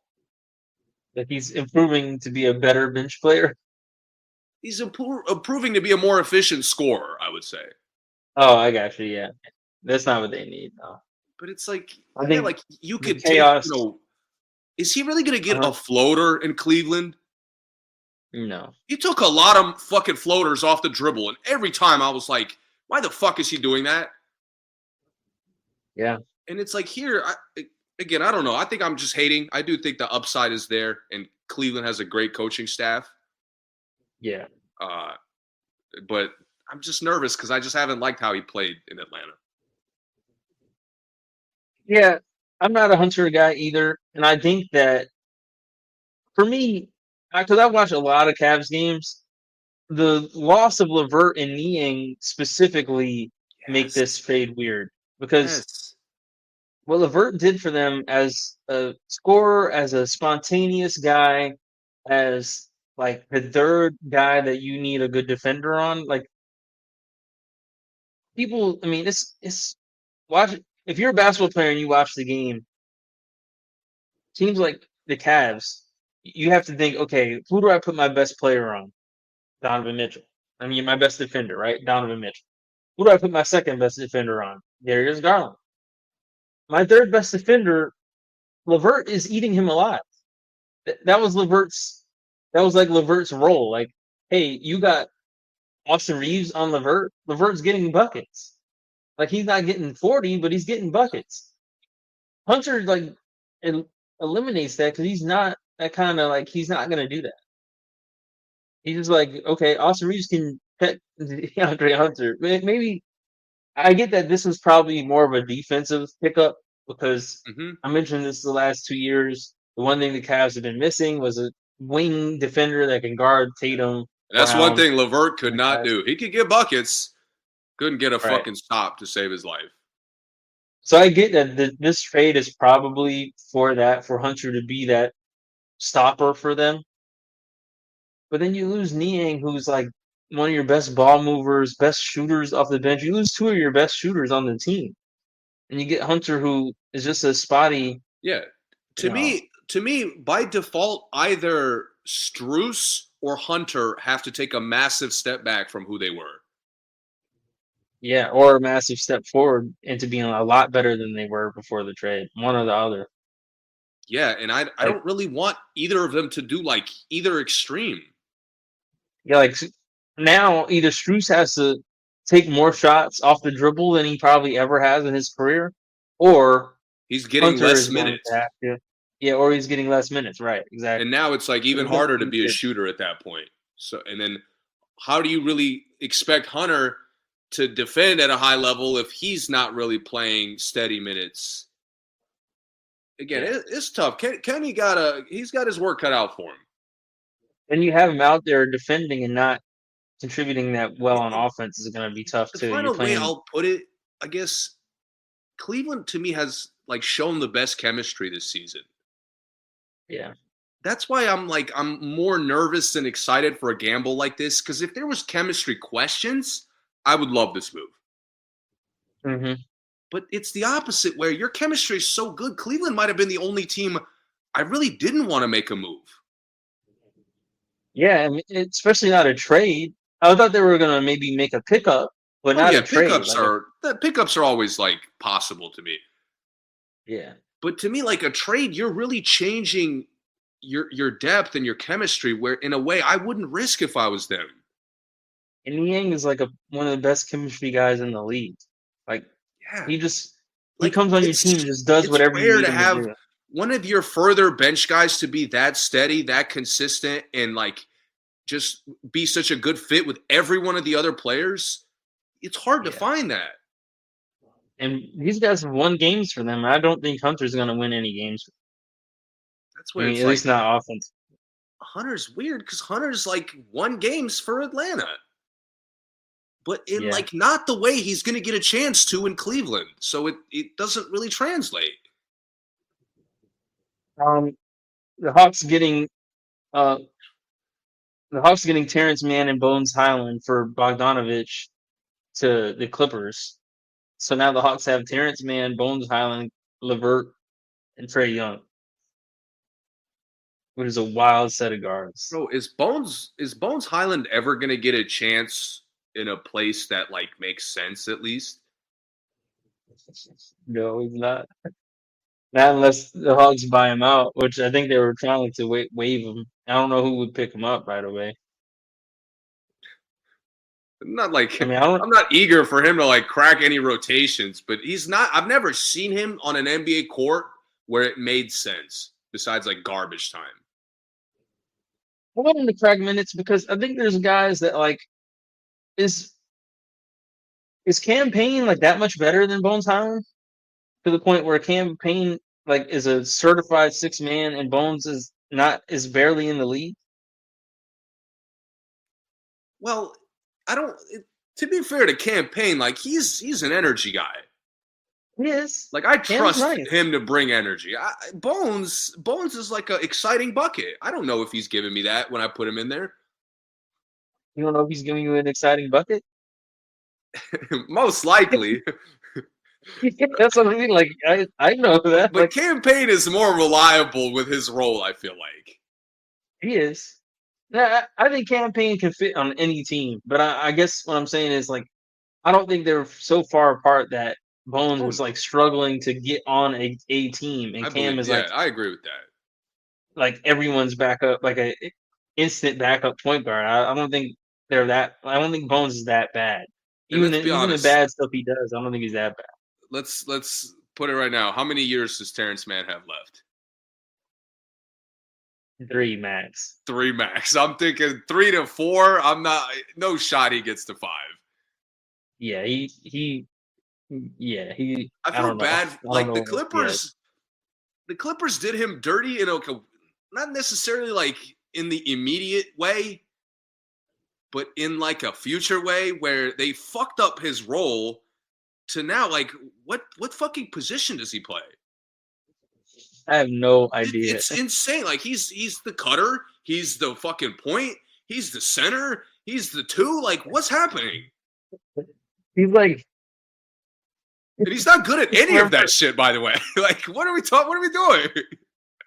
remember when Damari Carroll had like that amazing Yeah, season, and that's the perfect comparison. he got traded and just disappeared from all of basketball. That's how Man is gonna be, I think. Oh man, the Clippers. It was such a like he was such a specialist for them, and they turned him into one. Or like Gary Neal. Remember Gary? Yeah, He was cooking for 1 year, then they traded he's him. He's gone, gone. bro. He went to the Wizards. Yeah, He was on the Wizards for a second. yeah. I mean, I think Man, if Man doesn't like come out and like really help the Hawks, I don't know who is I going do to like help. man is competitive, so if they give him a chance, he might find a way. Yeah, But I just can't like. What's the steady contribution he could give, especially the Hawks who just do random shit every night? yeah. It's bad, especially because he was there for so long. Like you might as well have just kept him. Like he was still a Clipper for a reason. Bro, the fans loved him. Like, come on. Yeah, yeah, yeah, And as a Clipper organization, there's not a lot of players that fans love. yeah. But I'm not gonna go into Bogdanovich's stats like I did over Texas, but Bogdanovich is not having a good season, guys. For the listeners out there, I promise you, Bogdanovich is not. He's not playing very well, but I guess Clippers get another chucker on the team. Uh, okay, moving on. What's another good trade to talk about? Kuzma for Middleton. Oh, that's right. Yeah, I brought that up before the pod. I completely forgot. Yeah. Kuzma to the Bucks, along with Jericho Sims and Patrick Baldwin, who I think got retraded somewhere. Patrick Baldwin was in this trade initially, though. Chris Middleton to the Wizards, along with AJ Johnson and a first round pick. And DeLon Wright goes to the Knicks. Good pickup by the Knicks. Let me They ask you keep something. him. Who the fuck is AJ Johnson? He's like a rookie, like a second year guy, maybe. I've watched so many Bucks games this year. I haven't even seen him. He's no, he's tough. I wanna say he was G League Ignited. Oh, okay. Uh, I just didn't get a I want to chance. say Because I've been wanting their young guys, but Doc is very selective with who he picks. oh no, he went to Donda Academy. Wow, okay. Oh, wow. But he did go Is he not, accredited? Is he the CIO? did he graduate high school? Yeah, that's what I meant to say. And then he went and played in the Australian League, and the Bucks drafted him 23rd pick. Okay, I mean that's a cool journey. I just never seen him play. Doc doesn't give him a fucking chance. That's not Bucks rotations are trash this year. Oh, I mean, they're trash every year, but this year particularly, they're really trash. So Kuzma comes to the Bucks. I actually like this move. I don't love it, but I actually like it. I think Kuzma is versatile. Um, he can play 2 through 4 like legitimately, and he actually can score 2 through 4 legitimately. And I think he's one of those guys too that like if he's not scoring, he's gonna go there and go in and get some rebounds. He doesn't really hog the ball that much. Um, and he kind of has more more range of scoring than Middleton does. Like Middleton's mid range is buckets, and Middleton's a good catch and shoot 3-point shooter. But Kuzma can hit a step back three. Kuzma can go to the basket. And his mid range is, also probably his best attribute. So a good corner 3-point shooter too. You know what? You had me at versatility. Yeah. And I told you this, off air, but watching the Bucks, they needed versatility more than every other team in the association. Yeah, I agree. Like literally, you go beyond Dame, who's not really even that versatile. I mean, he's just awesome. Yeah. Then Giannis, who's super versatile, and the versatility ends. Yeah. I mean, and Giannis's lack of shooting hurts his versatility. I mean, his versatility, ball handling or dunking. His flaws this year really piss me off because it's like we're not getting better at shooting and regressing from the free throw line. There's no way. Mm-hmm. I hate that. Right. And you work so hard to get up to the 3-point line. But you look to the up and down line. This depth, and it's like specialist, one job, maybe 2 jobs, could do this thing, can't do anything else. It's like, my God, you can't. How are you even surviving in the NBA playing like this? Yeah. I mean, I keep wanting to be mad at Doc for loving Taurean Prince so much. But again, you look at this roster, and it's like, who else is he going to love as a role player? AJ Green? For what? He loves him too, though. He does. He does like AJ Green a lot. I don't know why. On that one, I don't know why. Taurean Prince, I at least understand. Yes. Yeah, and that's a good point because the guys who are on the team now that aren't versatile, all of them can only score from one place on the floor. Like, I love Gary Trent. I'm like one of the few Gary Trent defenders still. But if Gary Trent's not taking a 3, I don't want him taking the shot. Like, I don't want him taking mid-range shots ever. Yeah. He has kind of a nice floater, but he doesn't go to the basket well. Yeah. Like, he's like really a spot-up shooter that can bring the ball to court sometimes. And I'm trying to remember who else they have at this point. I mean, Pat Connaughton, if he's not taking a 3, he needs to be out of the game. Yeah. Not just taking something else, he needs to just be not playing if he's not taking 3s. So Kuzma definitely is a big change from the guys who can only score from one place on the floor. Kuzma can score from everywhere. That's why you literally you watch it and it's another fit that just makes too much sense. Yeah. And Middleton as a scoring guard is versatile. I actually kind of disagree. I think Middleton's a little more reliable to score at different levels. Mm-hmm. But he's been hurt a lot, which is it's tough for me to make the case. Yeah. And it's just scoring. Yeah. His versatility in other ways, he used to defend, used to rebound. He really doesn't do that much of that. Mm-hmm. And Kuzma is still in his prime. I will say in Middleton's prime, he was by far. I mean, he definitely could score from everywhere. But the last 2 years, he's just slower. He was getting right, man. He started to look good that last week or two. He did, yeah. Sell high. So I'm not mad at the risk because I don't think Kuzma's better. But yeah, he's been healthier, he's younger, and the versatility just makes too much sense. This roster sucks, and it infuriates me that just like I said, Dame and Giannis are just backpacking this roster through the entire season, and that's just how we're doing it. Yeah, and it sucks, bro. I hate it. I hate watching. They're probably my least favorite team to watch. No, and they have like players we both like, Like, and it, it's oh it my was hard to bro, watch. Brooke Lopez is getting like worse than Vucevic. I actually kind of like the Jericho Sims part of this. I didn't know he was in this. Not that I think Jericho Sims is like good, but like I, there's someone else out there. give him a crack. Give him a couple Yeah, minutes, Doc. He's bouncy. yeah, Like, yeah, come on. and Bobby Portis gives you the space to like your center doesn't have to be that good because Was Bobby can do remind everything me, else. was Beauchamp in the deal? Beauchamp was in a different deal. They traded him though, right? Yeah, Beauchamp got traded for Either he sucks or they suck. Kevin Porter Jr. That's right, dude. I forgot about this. This is actually a good Yeah, pickup. I completely it's spaced. it's a very good pickup. Great pickup, That was dude.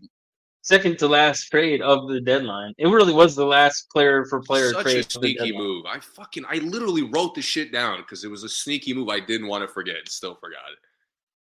Yeah, Kevin Porter Jr. I mean, I don't know why the Clippers didn't like play him more, but he's someone. I mean, he makes stuff happen. They did Oh, this with he John really Wall can. too. I mean, for a different Yeah, reason, but it's like it's kind of the same result where when he's out there, it works.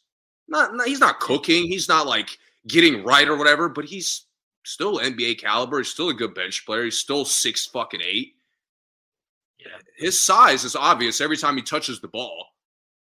yeah, I mean, and for the Bucks to get him for Beauchamp, who they fucking hated, who they didn't give a fuck about, yeah, let's be honest. yeah, yeah. I'm happy for Beauchamp because he might get a chance on the Clippers. He might take a man spot. Yeah, That's if he the kind of works game hard. he could play. I don't know if he's a hard worker though.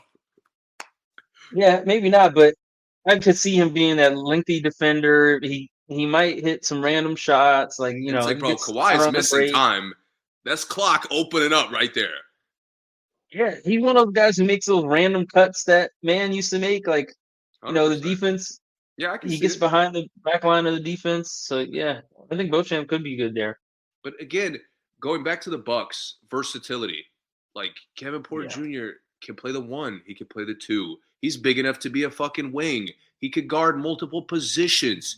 You could incorporate him into the offense in different ways. And every guy you mentioned earlier, I can't do that with. Kevin Porter Jr. is a really good pick and roll player. Again, he's a lefty. Believe he's a lefty. Yes. It's been a while. He's a lefty again, another Very lefty to lefty. righty lob guy. Um, nice handles. He's a really knockdown, amazing shooter when he gets his shots. He's kind of a volume shooter, but if he's hot, like he's scorching hot. Yeah. So yeah, I like it too. He definitely brings The Bucks got some better. excitement to the The game. Bucks got like they looked at their roster and made honest moves to like try to get better. Now, do the Wizards keep Middleton for the rest of the year, or do they waive him, I buy him imagine they out? hand him off to another, or let him go to a contender. Middleton's a good pickup. Like I'm not sure who needs him. He's kind of a good See, pickup. it's interesting. Shooting guard is like not shooting guard, but I guess combo guard is probably the least needed position in the league. Yeah, like I can't think of a team who needs him, Right. but You go down the list of like the contenders, and they either have a specialist at his position, they have a star at his position, or their yeah, depth is just like what would you even consider? Like Desmond Bain, I guess, is just a starter, but he's a way better fit than like anything Middleton could give them. yeah. Middleton's not. He's too old to help them. Yeah, They just have too much energy.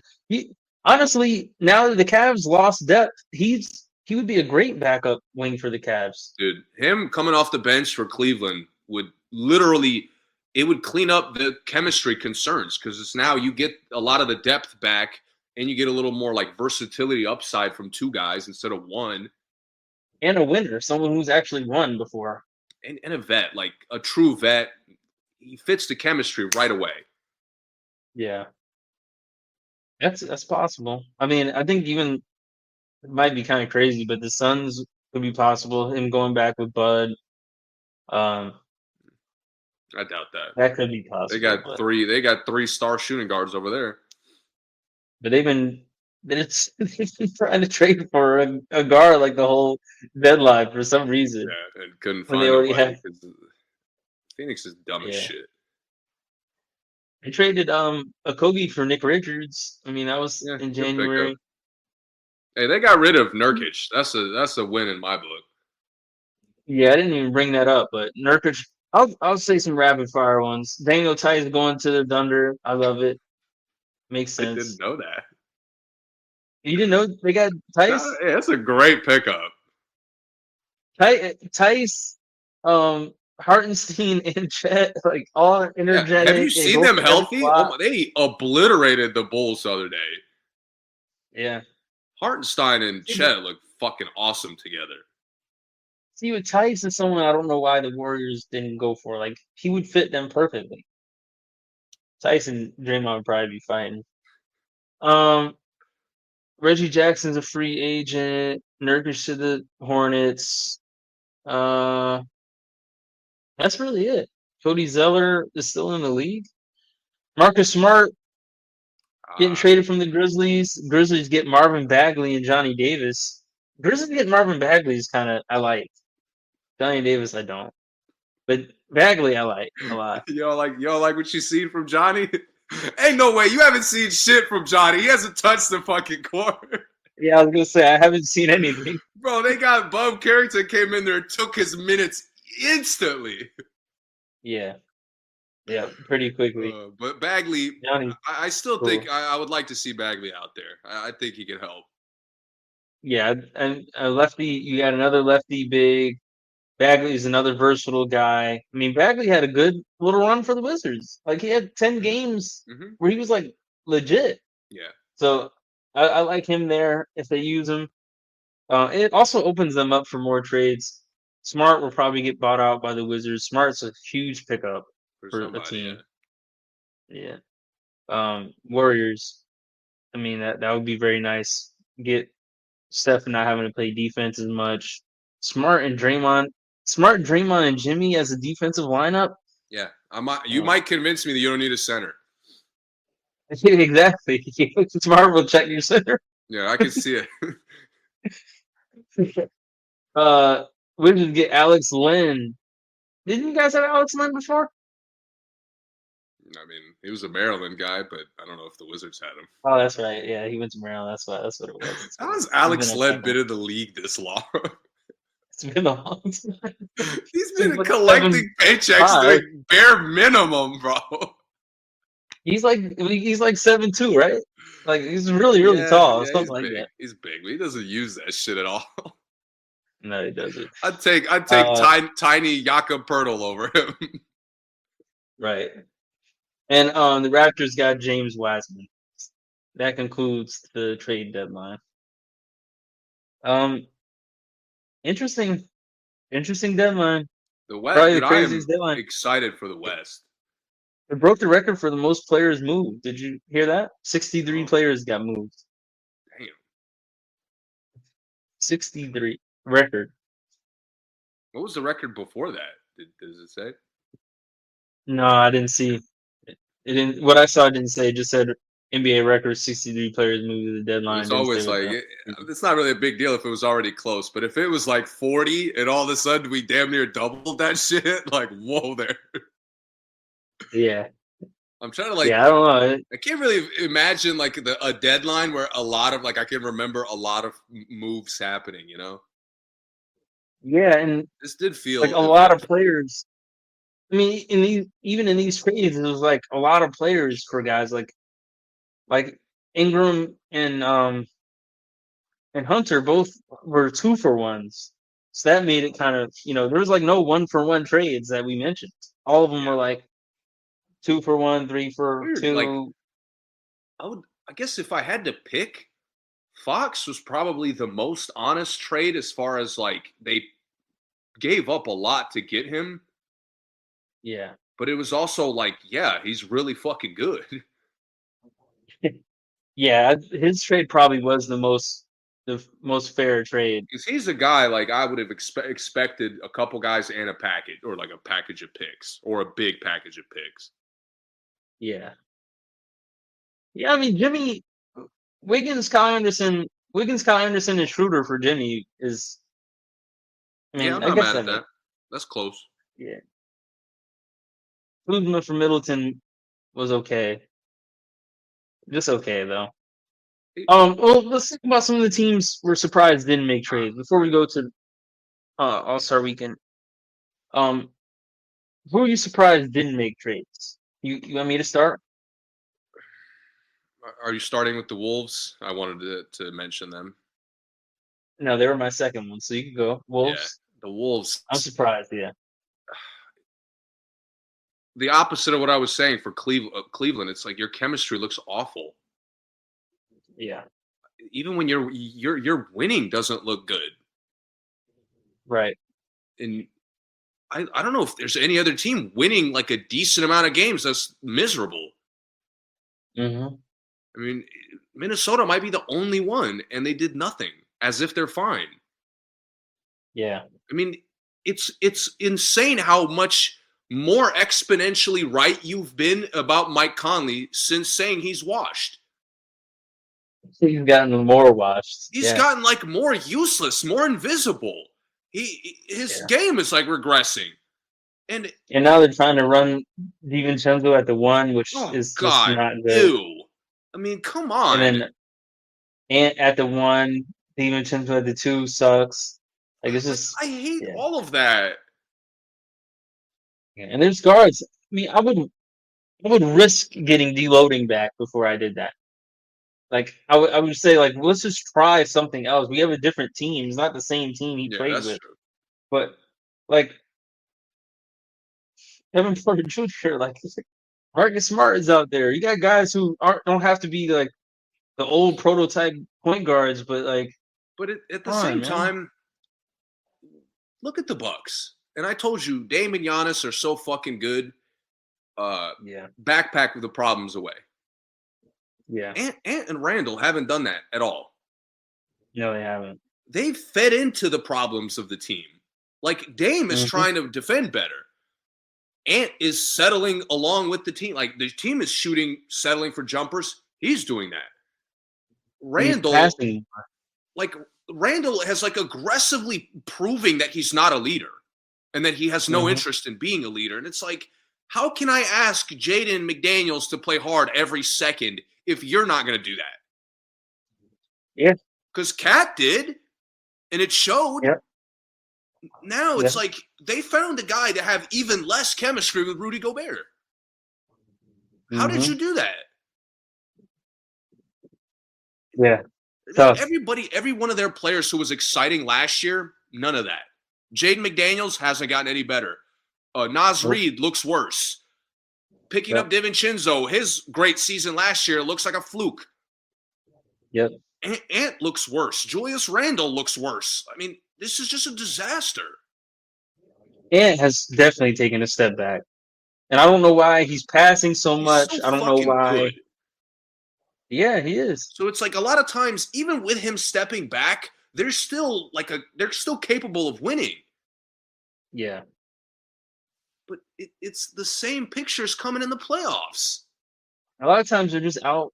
I mean, they have like one good quarter against teams, and it's like that quarter is so good they win the game. But like the other 3 quarters has been messy, or they've been even, or even like worse than the other team most of the time. So I don't know how you don't freak out when your chemistry's this bad. After just being in the Western Conference Finals. And it's like, to me, it looks even more like Luka dismantled them. Because they overreacted, evidenced by the moves they made, and now are like in complete purgatory. The moves were wrong, and I guess I'm being hindsight Henry, but to do nothing at the deadline when 63 fucking guys got moved? Yeah. You look even extra worse. You could have added to that record. Yeah, they already got the record. You might as well add to it. Yeah. What confidence do the Wolves have going in the playoffs? Like, I hope they don't think they have a switch. Their switch is like switching off most of the time. Yeah, it's Last few getting years. whatever switch they had. It looked like they're losing it. Mm-hmm. I don't know, Um. man. I'm nervous about because they're gonna fire Finch and like extend this problem, not fix it. Right. That's what I hate. I hate that the bad organizations, they'll scapegoat the coach, and then the problem doesn't get addressed. Yeah, because even this year, I don't really hate what Finch is doing. I just think that the roster construction is like Not good. it's It's pretty just bad. not good. Yeah, and when especially if you don't have a good point guard, there really is nothing that the coach can do if the point guard is not good. Like I don't want to say Conley isn't good, but if the point guard can't execute what the coach is drawing up, then there's only so much the coach can do. Trust me, I've unfortunately dealt with myself. Like if the point guards, if your guards can't execute what's going on, the coach is limited. Yeah. And And Conley's getting exposed every night. And that's my guy. I love Conley, but it's just not he's there for not them to a just go. threat, man. Like you have to be aggressive. There's again, the league is so high scoring for a reason. Yeah, And you have to be able to like manage the game, but always have a gear to take more shots, to hunt shots faster. And Conley just doesn't have that. yeah. I mean, they could have taken a chance on somebody, um, but I don't know. It is what it is. Yeah, that's a good pick because I wasn't gonna say them, but they clearly needed to make some kind of, And especially when some I'm of these gonna price remember tags. this in the playoffs for them. I'm like, really, guys? After not playing well all year, we did nothing when we could have. Yeah. My pick is Memphis, and not so much that Memphis needed a trade because I don't really think they needed it because they're obviously very, very good. But seeing the price tags on some of these guys, for Memphis to not make that last trade to like their last step, they're like one step away from being like, the best team in the West.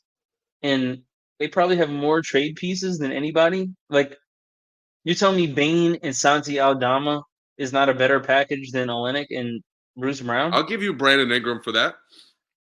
Easy. Easy. We can work that out. Bro, Conchar and Aldama could get Brandon Ingram. All right, all In a, right. You're in getting a a little crazy there because But Bane is Bain is a like a lot better. legit starter Yeah, I was gonna say he's a lot better than Bruce Brown and Olenek, for both sure. of them. Yeah, so I mean, like I know Wiggins was in the Butler trade, but Wiggins was available. I'd give up Conchar and one of my other bench guys that's playing fantastic for no reason for Wiggins. I think there's a lot of guys that they could have finished their starting lineup. I think their lineup is every time I watch it, I'm like, man, if they just had one more person out there, instead of the rotating like randoms that just have a good game every once in a while, they just traded Smart. Like even Jake Laravia was having random like Yeah, fire isn't games. Wells over there? Isn't Jalen Wells? Isn't he over there? Yeah, he'd be gone. I mean, for me, or he'd be one of the guys I kept. Like, hey, maybe we can let Bain and somebody else go. We got Jalen Wells. He's playing really well. He can fill up the backup while we get a bona fide starter. Like, I don't know. They're just team. They're in like a different kind of purgatory, the good purgatory. Like they're gonna be good, but they're just not great. Like they're gonna be good enough to make it to the second round every year and then get blown out by You the know what team it that's is? I gonna go think to the Western I Finals. think they don't have an identity. That's part of it. I think they're Yeah. just like to your point. They're just stuck in like a purgatory of almost a contender, Yeah. but because like I mean, in their eyes, I'm sure they are a contender, which they should feel that way. But you don't Hmm. really establish like the things you're gonna turn to when it's a struggle, when it's a slow game, when it's the game is not. That's why they've been so volatile, especially this year. Yeah. They obliterate teams, and it's like, oh, they're a contender, easy. And then other nights, it's Yeah. like, are they even a playoff team? Yeah, like they'll get obliterated by Orlando, and you're like, all Yeah. right. I mean, Orlando's good, but are they that much better than Memphis? No, but they have their team is complete. Memphis just looks incomplete every time I watch them play, and I hate when like there's No, I agree with these you, good but I teams think get they to have a some point. of what Cleveland has, where it's like the chemistry is so good. I there's like a hesitation to like split guys up because it's working so well. Yeah, That's where to me, at but their peak, they click really well together. who's the second best player on Cleveland? I would say Well, Evan let Mobley. me put it this way: would you take 3-on-3? Would you take Ja, Bain, and Jaren Jackson, or Mitchell, Mobley, and Garland? Who wins that 3-on-3? Oh, I mean, I would likely pick Cleveland, Uh huh. but it's a toss up. It's not like a clear cut pick. I know it's not. I know. I'm comparing the two teams. I'm agreeing with you. I'm saying yeah, they do kind of have a similar issue, but all the other guys, like after that, is who you put in the next two places that really complete your team. That's where I agree with you, and like that's where Cleveland doesn't have their volatility, Right. where it's very like you're steady. Everybody knows what they're doing. It's very like the rotation is very clear. Kenny's on the same page with it seems like everyone. Yeah. Memphis, it's almost like a youth thing Yeah. where the guys kind of got put together around the same time, guys got drafted around the same time, and guys have like a similar expectation for what they're going to play like. Yeah. That's where it's like you're right that they're stuck, but they're stuck in such a good spot. Like I wouldn't be aggressive if I was them. Okay. Well, that's that's my thing. I think their roster is good enough that they didn't have to be aggressive. Like, is GG Jackson, Vince Williams, and Conchar an aggressive package? No, no, it's not. Yeah, so I mean, they could have gotten a really good player with that package. Yeah, But yeah, the way they've been playing. So I'm not saying they like I'm trying to think of a package without Bane because I think Bane they keep Bane, they go with Ja, Bane, a better three, because I don't even know who plays the three for them really now. It's someone different every night that plays good at the three. yeah. And It's then you got they switch it up. Yeah, yeah, so when you got Jaren Jackson and Edie moving forward. And you got Brandon Clark. I mean, even if Brandon Clark was a part of the package, you still have Edie, you still have Vince Williams, who's been playing good, kind of at the 3-4-5. I mean, at the 2-3-4. G Jackson's playing 2-3-4. Um, Jay Huff has been cooking. Like they have all these guys that cook, and they're when you get to the playoffs, only 7 of them are going to play. 8 of them are going to play. You're going to have 3 guys that had 30 at least twice this season that just aren't getting in the game. So that's the part of me. I'm like, well, let them go. And all the good teams say, all right, like Boston, they'll just give up 3 guys. Say, no, we want Derek White. Like, so I don't think that they needed it, but to go from good to great, like you said, from like good West team to actually a contender, like you can't tell me the track GG record is Jackson. that teams still make moves. Like it's not you don't get good and just we'll get great. Like no, you find a way to gut from good to great, Yeah, you and they're can't tell sitting me there thinking they're great. Santi Aldama and GG Jackson for Ingram. Like Much I better would than make that move Bruce Brown and Kelly instantly. Olynyk. Yeah, exactly. I mean, I and like Aldama a lot. yeah, he's good. And then you have Ingram as your three with like, and you have that for 4 or 5 more years Yeah, I if thought they Ingram would can be hold up. curious in Bradley Beal. To be honest with you, How about Bradley Beal? I thought this was a Levine team, but bro. Imagine Levine and John Desmond Morant Bain on the break. Oh my God. Desmond Bain is like if you were to rank every NBA player, it Yeah. would be very hard where you would put Desmond Bain. Yeah, Like I yeah, can't tell you what caliber player he is at this yeah. point because I really like when Ja goes out, he's like their number one option. And it works. He- Like they sustain playing well. He's kind of like Michael Red when Michael Red was at his peak. Like Yeah, and it's like randomly, he he'll probably do it could average every 25. way. He'll play the Yeah, one a little. He'll just like attack as a combo. yeah, His game is so basic too. Like you think guys could check him, and it's you just can't. You can't. He pulls it back a little deeper. He attacks a little like. So I can't. I just think their chemistry is good enough where I'm not mad that they weren't aggressive. They could have been though. yeah. To your point, They could have been, and I think this year they could have went to the finals with this team if they were aggressive and they got someone else. But this team is just like I said, it's a good second round team. It's like they're but gonna to blow me, like somebody out first a good round. second round team should be delusional to think they're coming out the West. Yeah, they should. Yeah, And there's an avenue yeah. there if stars align, they're healthy. I've This really will liked how Jaren is playing this year, a lot more inside out. He's still shooting a lot, but like his presence is a lot more inside out. this will be the fourth year they've been a good second round team. Like, how much longer do you want to do that? Like, Yeah. Aldama's not going to emerge Four, as yeah, like your. yeah. When you say four, you really think of four is a long time.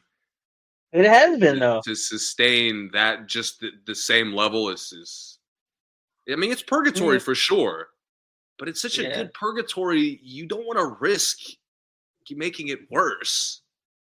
The problem is this purgatory is the one that usually really blows it up. Like the last time Memphis was a purgatory good team. Yeah. Gasol was gone, Rudy Gay was gone, Conley was gone. Like everybody was gone. Like I don't to avoid being there. I think this is. I felt like this year was the time to pull the trigger. I think next year if they do it, these other teams will have already done it. Like Sacramento did it, I'm San curious how Antonio did long they're it. going to wait for Morant to get healthy because, I mean, I talked to Ingram. He's got a similar track record where it's like every time they seem to get right, he's gone for a long time. And it's like Hmm. a struggle to get back.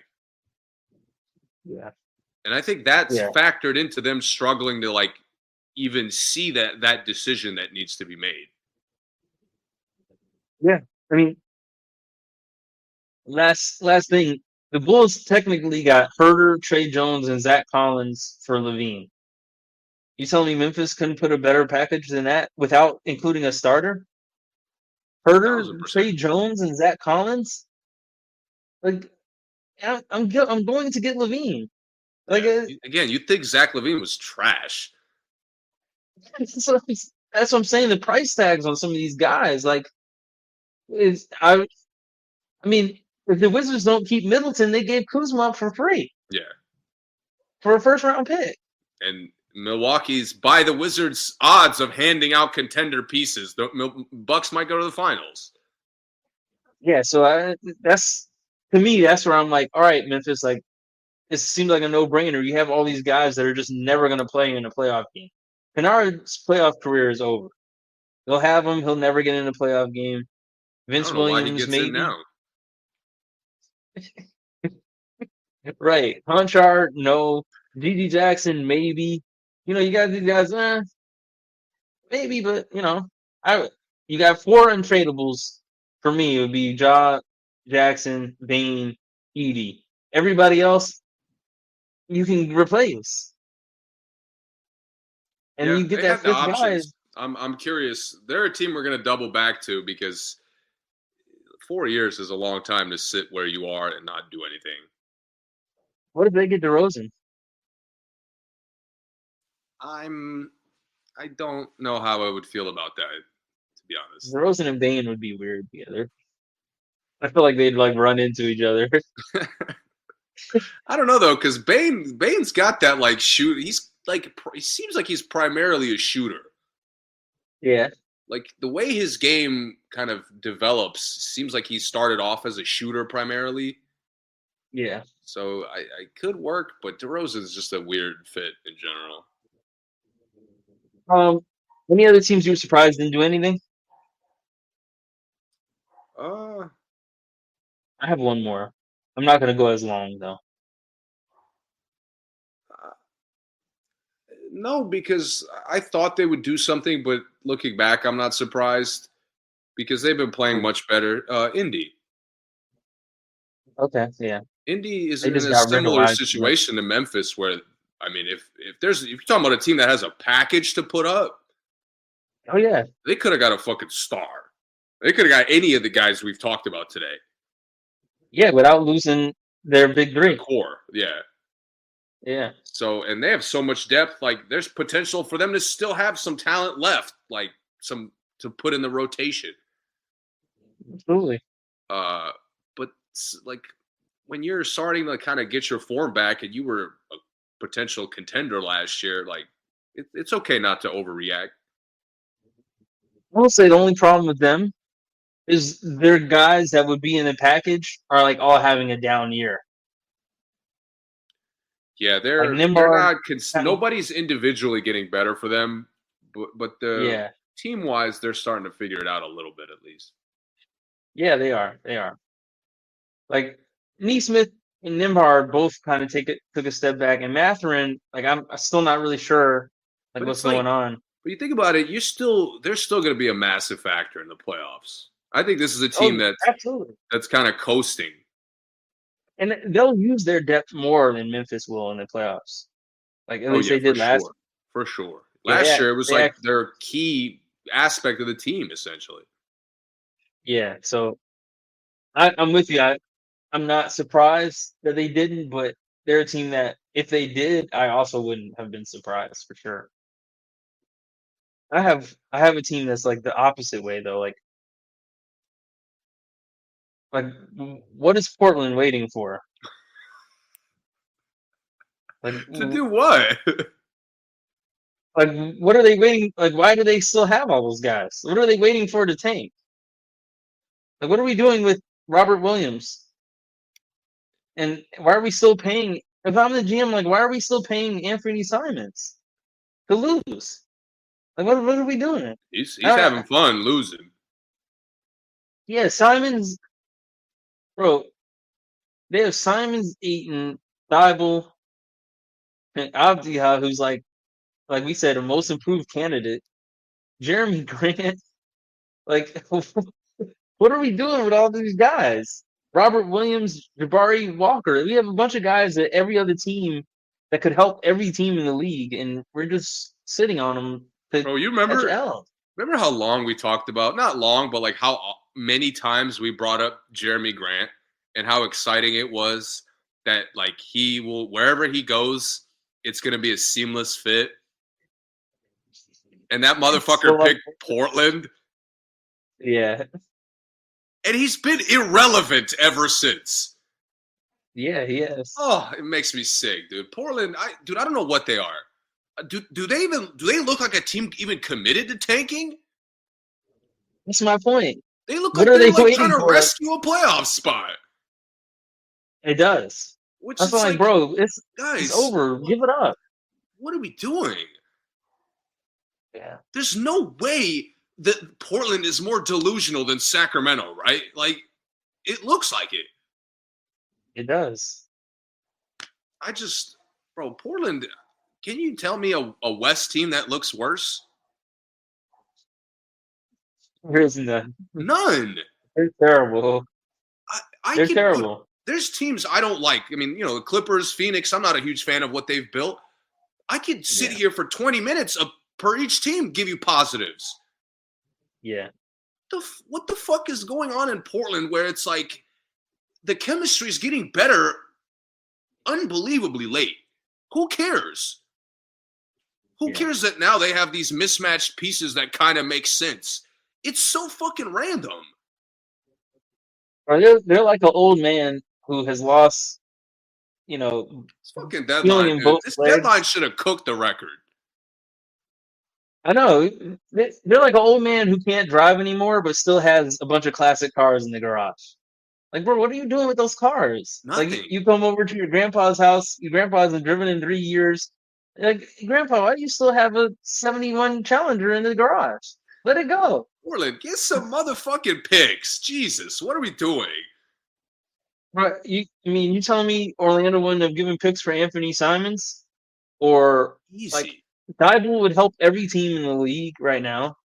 Grant, Jeremy like Grant can still help every team in the league. every team in the league. Like Robert Williams would help most teams if he's healthy.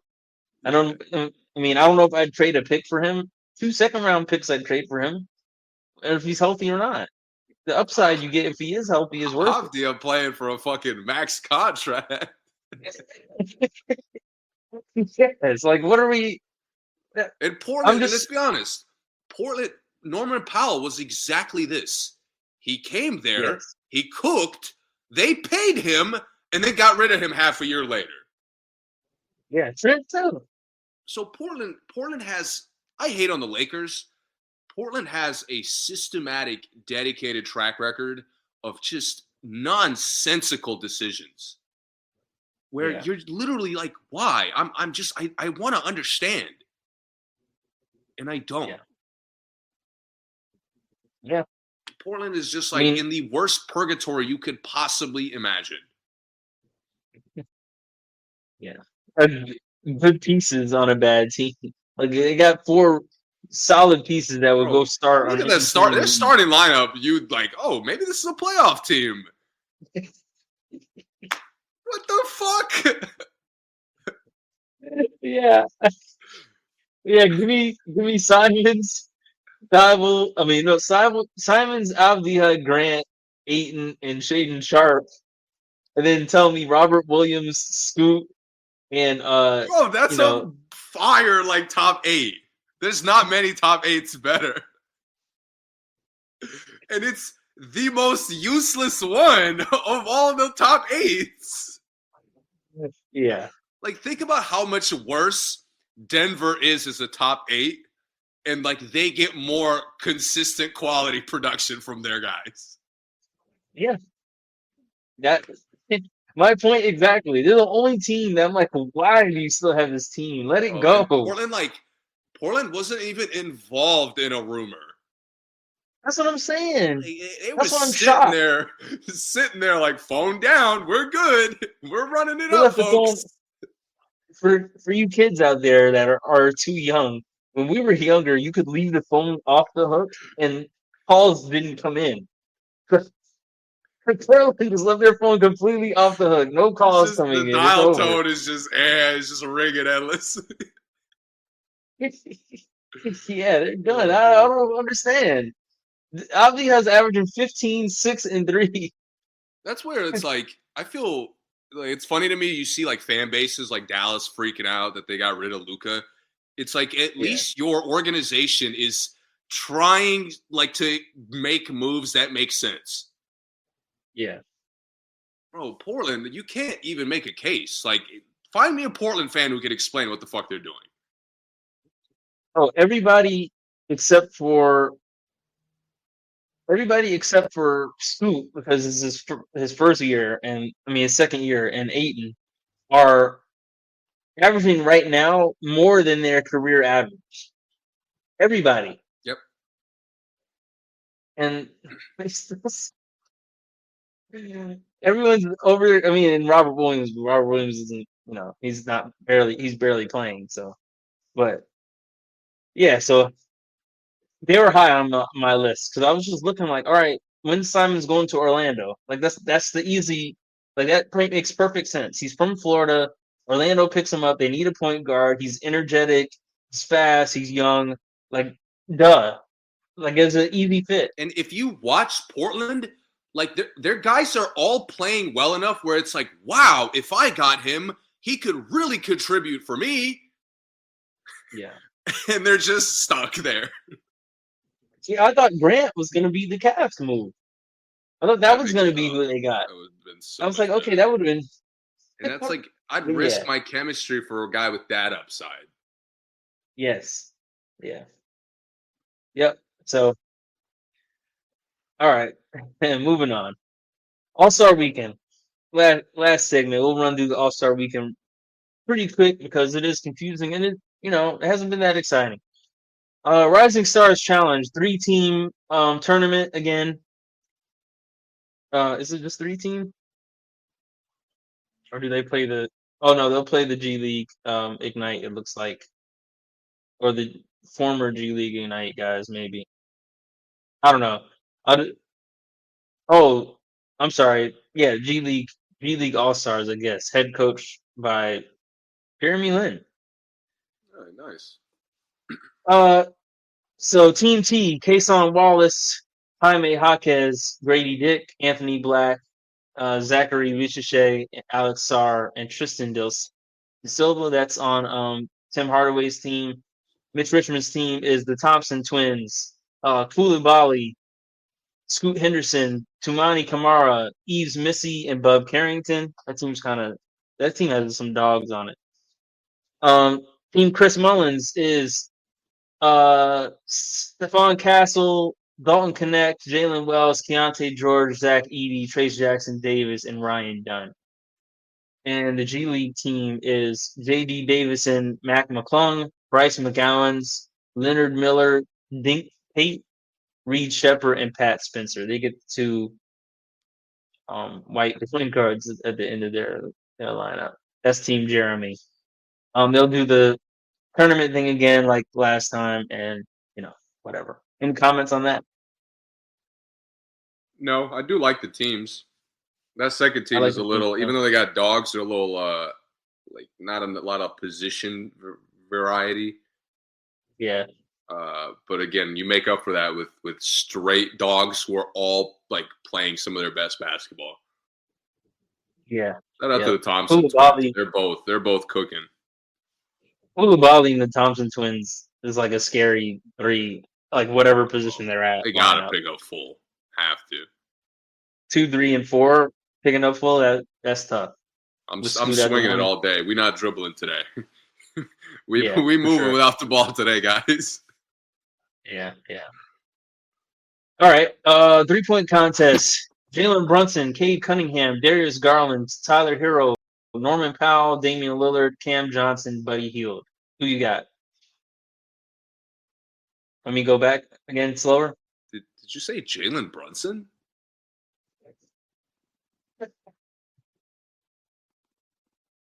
Yeah. This is my first time. Please, let's read that back a little bit slower.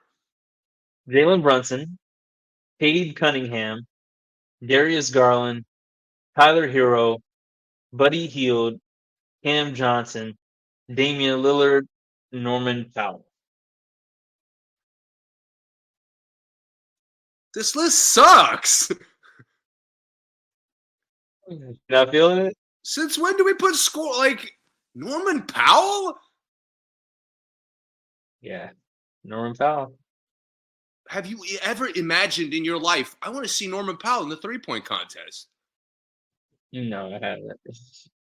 Bro, he was the weird one for me. His shot isn't even pretty. Like, is Jalen Brunson gonna get him off in time? I feel like he'll run out of gas after the first two. That's what I'm saying. He's like literally just looking at how he shoots the ball. I literally have thought like, yo, Jalen Brunson, I wouldn't ever really want to see him in a contest of shooting. You've had that thought? Not exactly, but I'm literally thinking like he's got a scorer's shot. He's literally not built to like shoot in a contest. I agree. And who was the other name you said? The first three were crazy. All three. Cade Cunningham? Yeah. I mean, he's having a great year. His reward is the 3-point contest? So you're like me. This was a 3-person race for me. Buddy, Damian, and Cam Johnson. For me, no one else has a chance, really, to me. I just don't understand. These other names are like I don't even think about them when I think of 3-point shooting. Tyler Hero, how you feel about him? He's okay. I'm not mad at that. He could get high. He could win it, but I don't know if he could do it for 3 rounds. Like that's the other thing. You got to remember these guys do 3 rounds of this. Like, bro, if Jalen Brunson wins this shit, I don't know shit about shooting. Because I'd be willing to put money he doesn't win this shit. What the fuck? Someone else could get cold. That's the thing. Someone else might get cold. But that's like even with that logic, maybe Norman Powell sneaks it away with that logic. I mean, I'm just saying, like sometimes it just doesn't work out. The best shooter, you've seen it. Darius Garland. I'm not a huge fan of Darius Garland in there either. No, me either. That's probably for me. Bro, That's the weirdest one. bro, he's built to be in the skills challenge every year, and the first we see of him is the 3-point contest. He's not even in the skills challenge. Donovan is this time. I mean, what are we doing? All right, the dunk contest. Matas Buzelis, Andre Jackson Jr., Mac McClung, and Stephon Castle. Bro, the Bulls rookie Yeah, who took Patrick Williams' job really quickly, by the way. he is bounced. Stupid bounce. I don't know if he is dunk contest bounce, but he is bounced. I I think must I be out got of touch, bro. I must be out of touch on the league. I thought I was watching that shit, but it's an easy dub for me. For me, for sure. Easy, no Castle's a question. good. Castle's an in-game dunker. I think Jackson. Yeah. I feel like Andre Jackson might be able to do something crazy, but I haven't seen him do He's anything but just bouncy. like He is tomahawk dunk. bouncy, but again, to your point, I've never really seen him like punch it like that. Yeah, he gets a lot of All his putbacks and posters are like tomahawk. speed because he's so fast. Well, Yeah, yeah, all like he has like one or two. Uh, yeah. he did have one. I forgot who he caught, but it was vicious. You remember the one against Sacramento? He like had his whole chest on the rim. That's You right. know what Yeah, I'm talking he's about? had a couple. Yeah, he can get up. I don't. He hasn't done anything fancy though. And I Castle can't picture. dunks He's an with athlete. power. Like I've seen him. Like he's an athlete. I get it, Yeah, bro. The Chicago guy is bouncy. yeah, he's bouncy. All He's right, I got to bouncy. see it to believe it because he hasn't played bouncy. No, he doesn't play that bouncy because he's so skinny. He's so Yeah, thin. he's very frail. So I'll chalk it Yeah. off to that. But I mean, Bulls play fast as shit, and he don't get out and run ever. Oh, we'll see. I like him a lot, but yeah, we'll see. We'll see what happens. I do think he's solid. I'm not like I just can't really picture him like in the Duncan. contest. Yeah. Uh, skills challenge. They're by teams now. Team Cavs is Donovan Mitchell and Mobley. Team Rooks is Ricochet and Alex Sarr. Team Spurs is CP and Wemby. And Team Warriors is Draymond and Moses Moody. Bro, throw the fucking contest away, bro. Throw the weekend away, bro. I'm tired of this shit. Why is Moses Moody in the skills challenge? All right, bro. I'll let it go. You know, like I don't know. Draymond? Like, what the fuck? Who wants to see Draymond's skills? His fucking missing layups? Who wants to see that shit? Draymond's gonna miss the 3-point shot on him for sure. It is gonna be a fucking airball like shit or a disgusting brick. Yeah, this is a weird one. They went kind of weird with the skills challenge. They're just bring the shooting stars back, bro. Everybody wants it. The WNBA is fired. Bring the shooting stars back. Nobody wants to see this. Bro, I don't want to see Jalen Brunson in the 3-point contest. What the fuck? I can't believe that rattled you of all the things.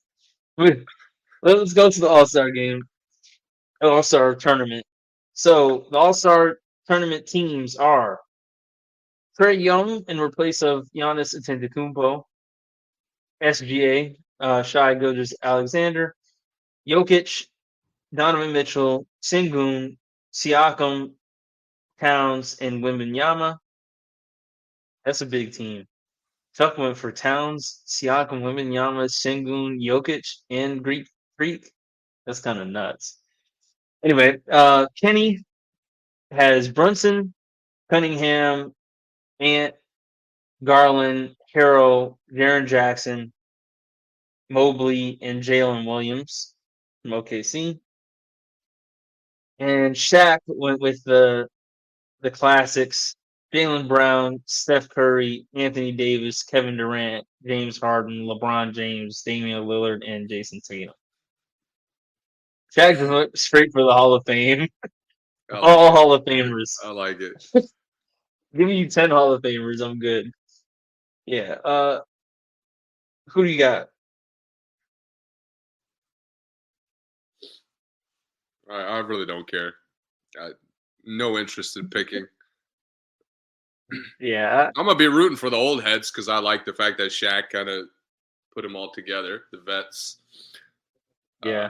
But He won't have Anthony Davis. I don't know who picked Anthony Davis. Who took Anthony Davis's spot yet?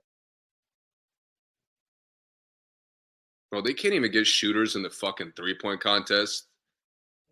I'm sorry, I can't move on from that shit.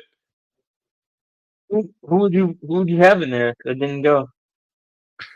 Desmond Bain, please come back. I'm pretty sure he's been in them. Dalton Connect, Yeah. hello, like the obvious like new pick. Yeah, I'd like to see Reeves in there. I mean, Reeves he's is a not like a good pick. knockdown three, but he'd be pretty cool. Oh, I mean, Isaiah like, Joe? yeah, and he's a chucker, but he hits a lot. DiVincenzo, I'm surprised. Like I feel like he did one. Like, bro, I'm not like Norman Powell can shoot, but in the 3-point contest, like what the fuck? Like, Don't bro, get he might started. he's hot enough to like to possibly win it, and it Yeah, won't improve his standing as a shooter at all because he's just a right. bucket. Yeah, that's facts. He'll just have the thing on the wall, and that's really it. He won't like get any other 3-point I don't records know. I ever. guess I want to see Steph in that shit every year. Maybe. I mean, Clay could come back. Clay the last 2 months looks great. I think you should be voted into those things. And if you don't want to do it, then they take the next highest vote getter. I think Yeah, they but it should vote should be people like for those. the votes would be a list of like all the shooters. Yeah. I really, bro, I can't get over it. Jalen Brunson and Powell are like, I just can't even visualize why they'd want to do that. I mean, it's probably fun, but I still, Yeah. it just doesn't make sense to me. Yeah. We'll see what happens. I think I'm gonna go with Team Chuck for the All-Star game tournament. Trey Young, Shea, Jokic, Donovan Mitchell, Towns, Wembanyama. That's a tough team. Like any team with Wemby, Shea, and Jokic on They it, I actually just they actually picked these. Like they drafted them. I'm assuming on NBA TNT. yeah, yeah. Hey, Chuck was some good picks. Kenny just. I'm not gonna talk bad about Kenny, bro. Oh, Brunson, Cade Cunningham, Tyler Hero, Darius Garland. What the fuck are you doing, bro? What the fuck are you building, bro? Jalen Williams. Have you ever put a roster together in your fucking life, Kenny, on 2K? Like anything? Yo, who's this five? Have you never imagined a fucking lineup? Like you wouldn't just imagine 4 point guards together. Bro, how could you possibly go from Jalen Brunson to Cade Cunningham, then to Darius Garland? That's insane. I don't know if it was in that order, but those three names literally cancel each other out. Yeah, I'm gonna look up the That's so exact order crazy. because I gotta look up the exact order. Hold on. It's like Shout out to Cade Cunningham, by the way, a very deserving first-time All-Star, having a great year. okay, here we. Bro, Donovan Mitchell was the last pick of the draft. Fucking Never mind. I don't disrespect. even want to read this no more. Yeah, I'm tired of that. Bro, he picked Jalen Williams before Kevin Durant. All right. I don't even like Durant, but that's nonsense. Hold on. This can't be right. I'm not. We're seeing it correct. 2 or 3 captains decide to build teams around a specific concept. Barkley went for international players. His only American is Donovan Mitchell. That's kind of fire. Uh, Shaq leaned towards older legends. Brown and Tatum were only ones on 30. Smith simply took the guys who were left, though he made a note of saying during several picks that he wanted to reward winning. Yo, Kenny, you gotta chill, bro. Kenny, get the fuck out. Get somebody who actually cares. What the fuck? Yeah. Oh my Yo, God. I love Chuck, by the way. Chuck's only American player being Donovan is fucking fire. Yeah, it is. But Donovan being the last pick is really nuts. So this More is, disrespectful than the Trey shit, to be honest. I know, the trade not even being on it. Yeah, this is the order. So it went, so Shaq's team in order: LeBron, Steph, AD, Jason Tatum, Kevin Durant, Damian Lillard, James Harden, Jalen Brown. That makes sense as an order. That's probably how I would pick. Like that's how I would order them in like talent, probably. Um, Kenny's team. Well, let me go to Chuck's team. Chuck's team in order: Jokic, Greek Freak, SGA, Wemby, Siakam, Şengün, Towns, Donovan Mitchell. Towards the end, you like stay with size when you got enough, but I'm not mad at it. Yeah, well, after Şengün, it was Harden, Cade, and then he got Cat, and then it was Brown, Hero, and Mitchell. So like he really did pick the last two bigs. Yeah. So Kenny's team in order: Edwards, Brunson, Darren Jackson, Jalen Williams, Darius Garland, Evan Mobley, Cade Cunningham, Tyler Hero. Let me tell you who he picked Darius Garland ahead of: Siakam, Lillard, Mobley, Şengün, Harden, Cunningham, Towns, Jalen Brown, Hero, and Mitchell. Bro, all got picked after Darius Garland. imagine, bro, picking Darius Garland when Damian Lillard is available. I can't think of many worse basketball crimes. Oh, he picked Jalen Williams, and the next pick was Wembanyama. He picked Jalen Williams before Wembanyama. See, when you get idiots who pick like this, you make me hate on players who don't deserve it. He picked Jalen Williams before Wemby and Durant. The fourth round was Jason Tatum, Jalen Williams, Wemby, and then Durant, Garland, Siakam. Like Jalen Williams would have been the last pick that I wouldn't have been mad at. Like if he was the last pick, I'd be like, okay, I can see that. Yeah, Siakam and Jalen Williams would be probably my last pick candidates. Yeah, because Siakam is not a good All-Star game No. player. Like, there's nothing I want to see There's from always, Siakam. bro. Every year there's one. Every year there's one guy who it's like, I wish he just like would say no. Yeah, and it's no disrespect. It's just you're just not an all-star. Like Tony Parker used to be terrible in the all-star games. Tony Parker's a fantastic point guard, one of the greatest players to ever play basketball. And his game was fun, but it just didn't fit like the playground like kind of free-for-all style. Right. Yeah, it's just not like I don't think Şengün can dunk on people, but I don't know if he's gonna do anything special. He has nice little flippy passes and stuff. He may do some cool passes, but I don't know why you want Şengün and Jokic on the same team. That's kind of crazy. That kind of ruins the fun head-to-head that could have happened. Yeah, Jokic is not a fun all-star player either. No, he's not. One thing that's cool about the NBA though, like they'll probably never do this again.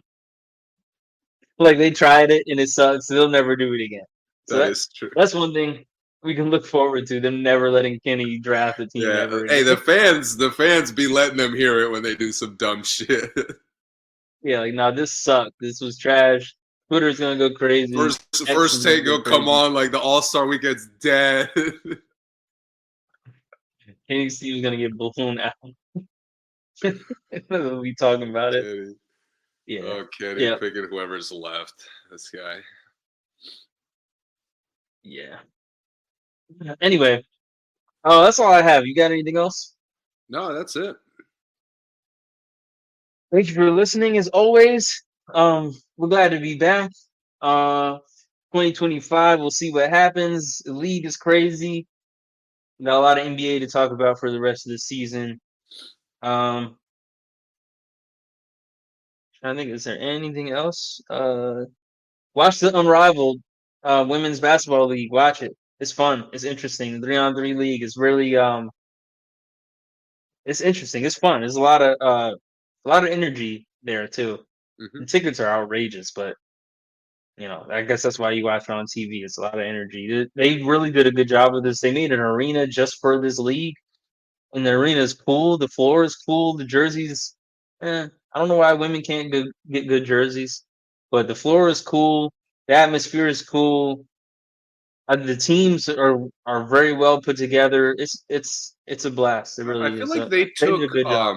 just from the little bit I've seen, they kind of took the big three formula and did it a little bit better, Yeah, they elevated it for sure. where a little more official, a little more structured.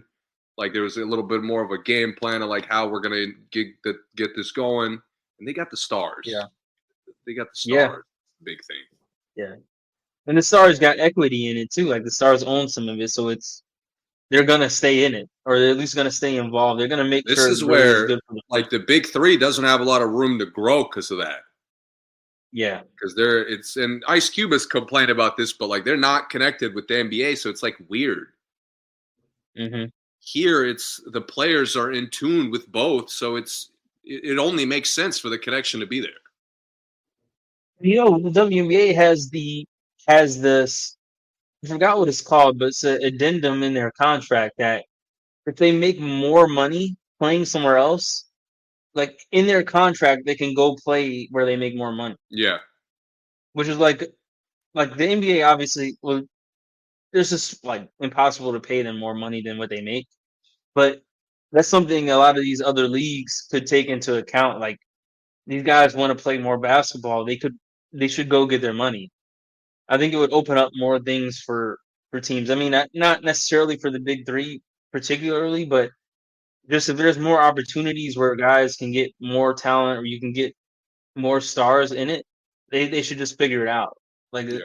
the league just figured it out. Like, hey, how can we get more stars around the world, get more recognition? Oh, let them play where they make more money. Okay, so same thing here. They need to figure something else out for that. Yeah, I'm with you. Yeah, It's good first year though, man. I'm excited to see what they do with it. yeah, me too. Yeah, yep.